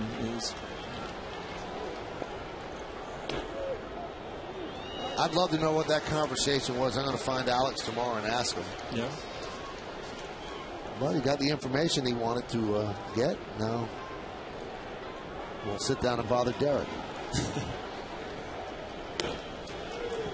Count 3-2. Yankees need base runners. Posada's worked the count full. And Cervelli is on deck.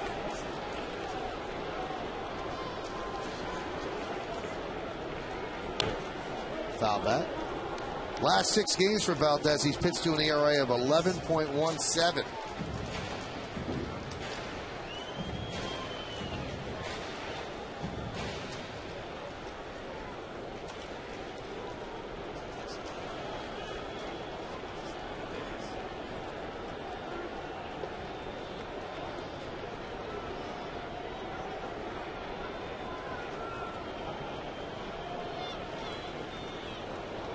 Coming back, managers always say, let's move the line. Just get on and move the line. Don't try to do too much.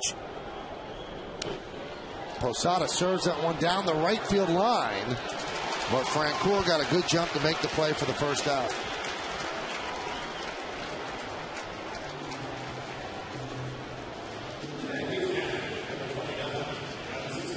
All right, so the age-old question, Paul, we've got to throw it to you. Moyer, Kendrick, and Takahashi, not exactly Spawn and Sane and Pray for Rain. Are the Yankees just in a slump? Yeah, they're in a little downtime offensively. And, again, we kind of talked about it a couple of days ago. You just hope that it doesn't happen team-wide. And that's kind of what it looks like the last couple of days, other than Robbie, who had a couple big games. But, you always hope that you have a couple guys in the lineup who are swinging the bat good. But all of a sudden, for one, I don't know what the reason is. I mean, we gave so much credit to Jamie Moyer, but it's kind of progressed to a couple days later, and there is a point in time where you don't give that much credit to the pitching. You just say flat out, the guys aren't swinging the bats well right now. Well, you really can't complain about Cervelli. He's 2 for 4, and he has a 5-game hitting streak.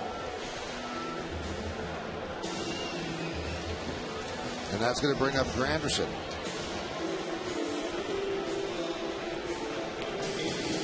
One more Yankee gets on, you might see K-Rod start to warm. I think he's up right now, just in case. Yes, he is.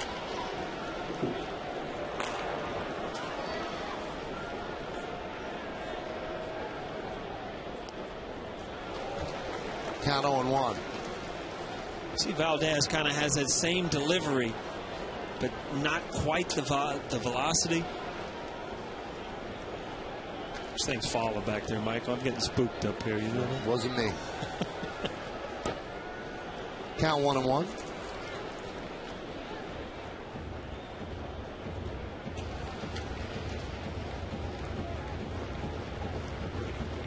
One more runner gets on, and then it becomes a safe situation because the tying run would be on deck. I don't think the Yankees would mind taking their chances against Francisco Rodriguez the way he has labored of late. Breaking ball, no bite upstairs, and the count 2-1.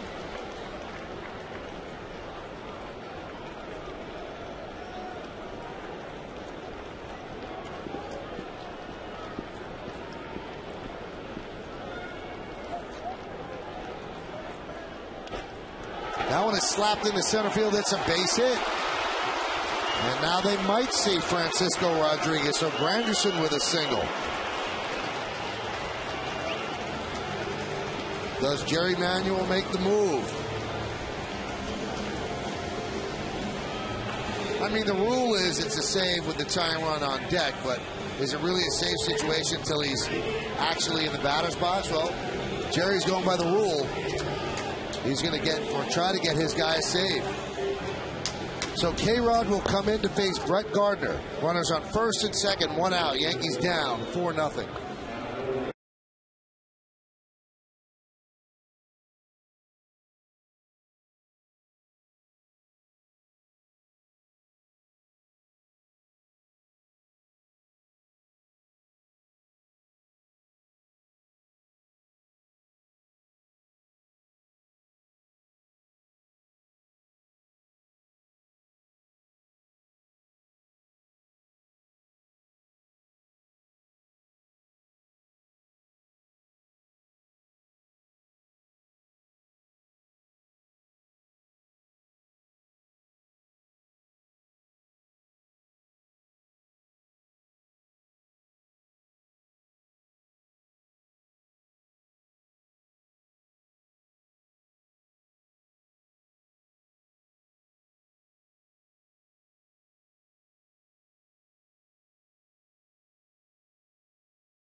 Gardner.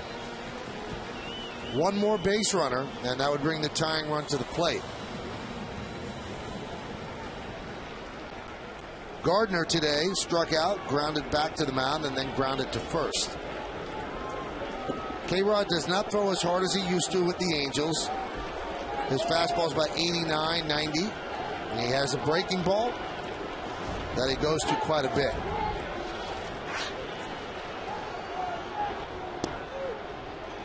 And there's a strike.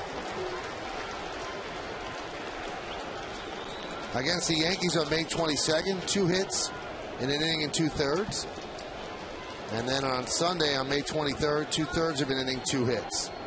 Career against the Yankees, 31 games, 16 saves, 4-2, 2.27.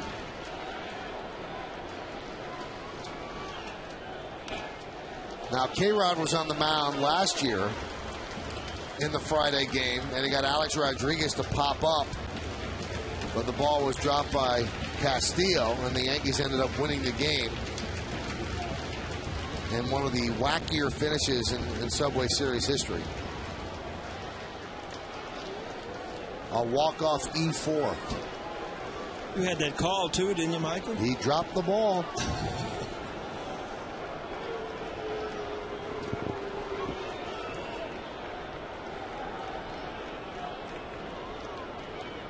And the 0-2 upstairs. Here's a little memory. Met fans might want to turn away. Alex smashes the bat, and Castillo drops the ball. On June 12th. K-Rod can't believe it. Teixeira slides across with the run, and the Yankees win that game. in unlikely fashion.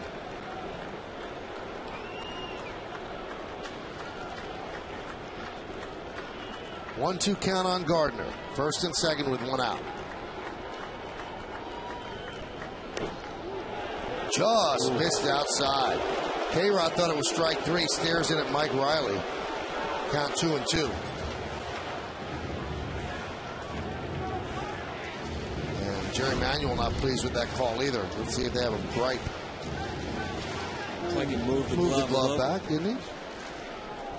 Well, it's close enough. Well, both guys would be upset. Gardner would be upset if he called it.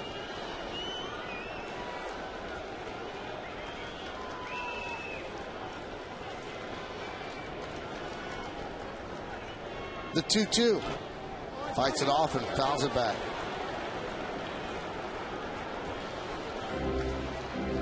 K-Rod's one of those guys that he's so animated, and he had such great stuff in Anaheim that, you know, over the years he's going to start losing a little bit, and the hitters aren't going to forget. You know, those are the kind of guys you want to try to catch up to later. Literally and figuratively. It's easier to catch up with his fastball now.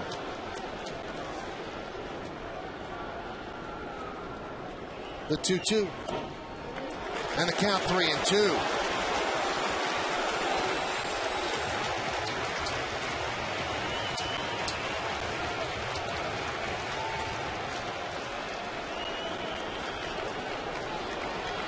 A key at bat in this inning. Keep the line moving. Cervelli single.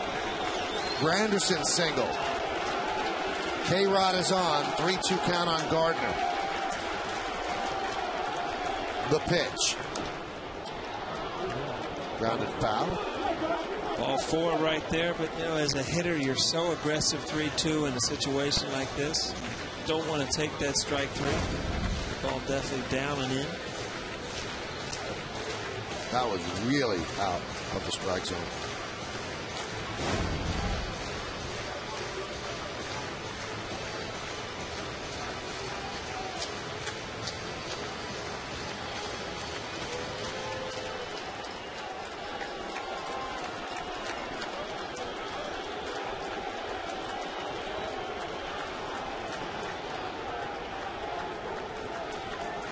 The 3-2. Gardner continues to fight.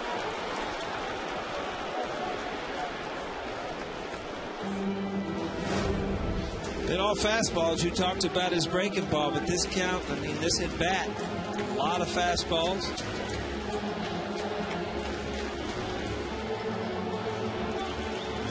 The four-seam variety. This will be the 9th pitch of the at-bat. So an extended battle with K-Rod and Gardner.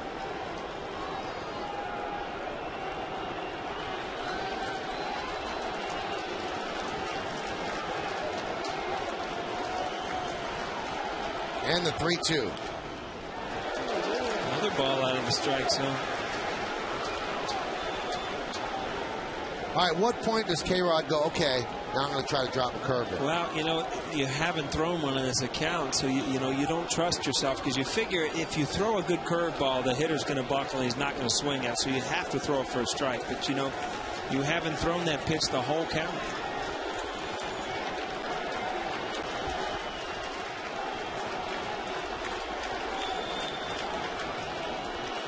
And the 3-2. Gardner putting together an impressive at bat. And if you want to think ahead that all games are interconnected, the more pitches you make K-Rod throw today, maybe he's not available tomorrow, so the Mets don't have their closer. But the Yankees are trying to win this game. They're not trying to burn out K-Rod, and they still can win it. K-Rod threw 18 pitches last night in Cleveland.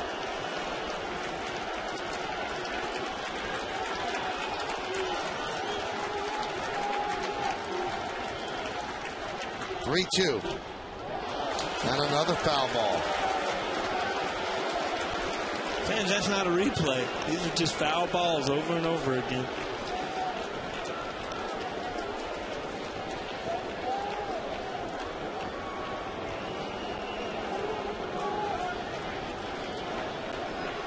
Everybody in the Great Hall, should we leave? Should we wave to the screen? Yeah. So they're kind of caught betwixt and between. Do we get out and get to the subway? Maybe the Yankees can come back.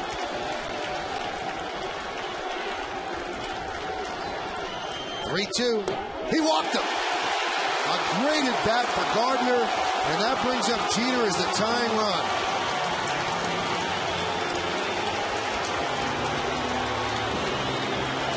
Betwixt and between. Is that one of yours? Yeah, no. That's a well-known phrase. We're just not sure what you're going to do. Betwixt and between. Betwixt and between. Dan Warthen now comes out to talk with Francisco Rodriguez.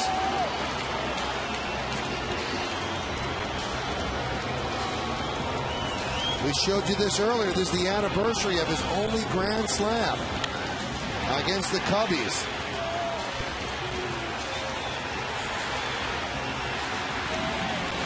All right, so tell me what you've seen from Jeter. He almost seems like he's out in front of everything. He's rushing. What do you see? Yeah, it looks like his bottom half, his legs are kind of leaving him before. And, you know, when everything goes forward too quick, it kind of pulls your hands with you, and you don't have much to swing with. And, you know, he's hit a few balls off the end of the bat. He's had success against Rodriguez, 6 for 12. Derek's 1 for 4 tonight. Bases loaded. The time runs at the plate. And he jumped on the pitch, fastball, and K-Rod might have gotten away with one. Yeah, you know what? This again, a four-seam fastball up in the zone. I don't remember ever seeing Rodriguez throw this many consecutive fastballs. I know he's kind of worked a change up into his game to get away from having to just throw those two pitches, but it's been nothing but four-seamers tonight. Now ahead of Jeep, you've got to figure he's going to start to break out some of his other pitches.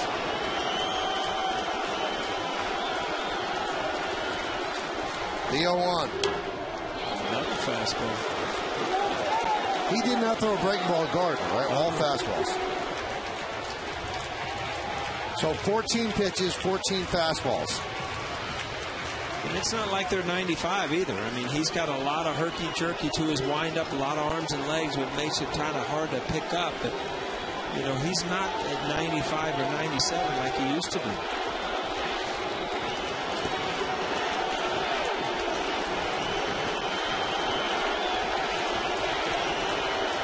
Bases loaded, 1 out.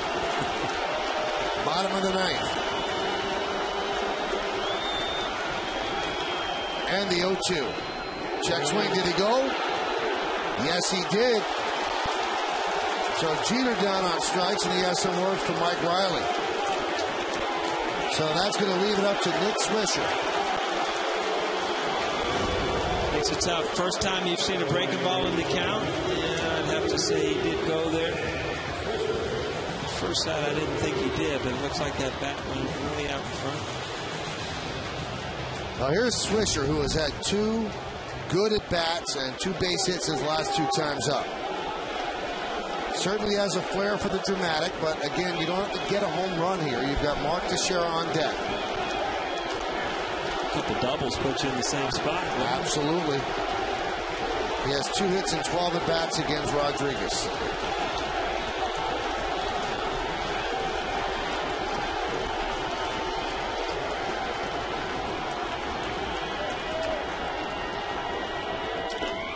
Popped up. David Wright drifts back. Foul territory. Makes the play. And the Mets win the game 4-0. So K-Rod loses that battle with Gardner, but then strikes out Jeter, gets Swisher to pop up, and the Mets win this game by a score of 4-0, and they have taken 3 of the first 4 against the Yankees in their Subway Series matchup this year. 2 out of 3 at Citi Field, and this was the final out of the first game at Yankee Stadium.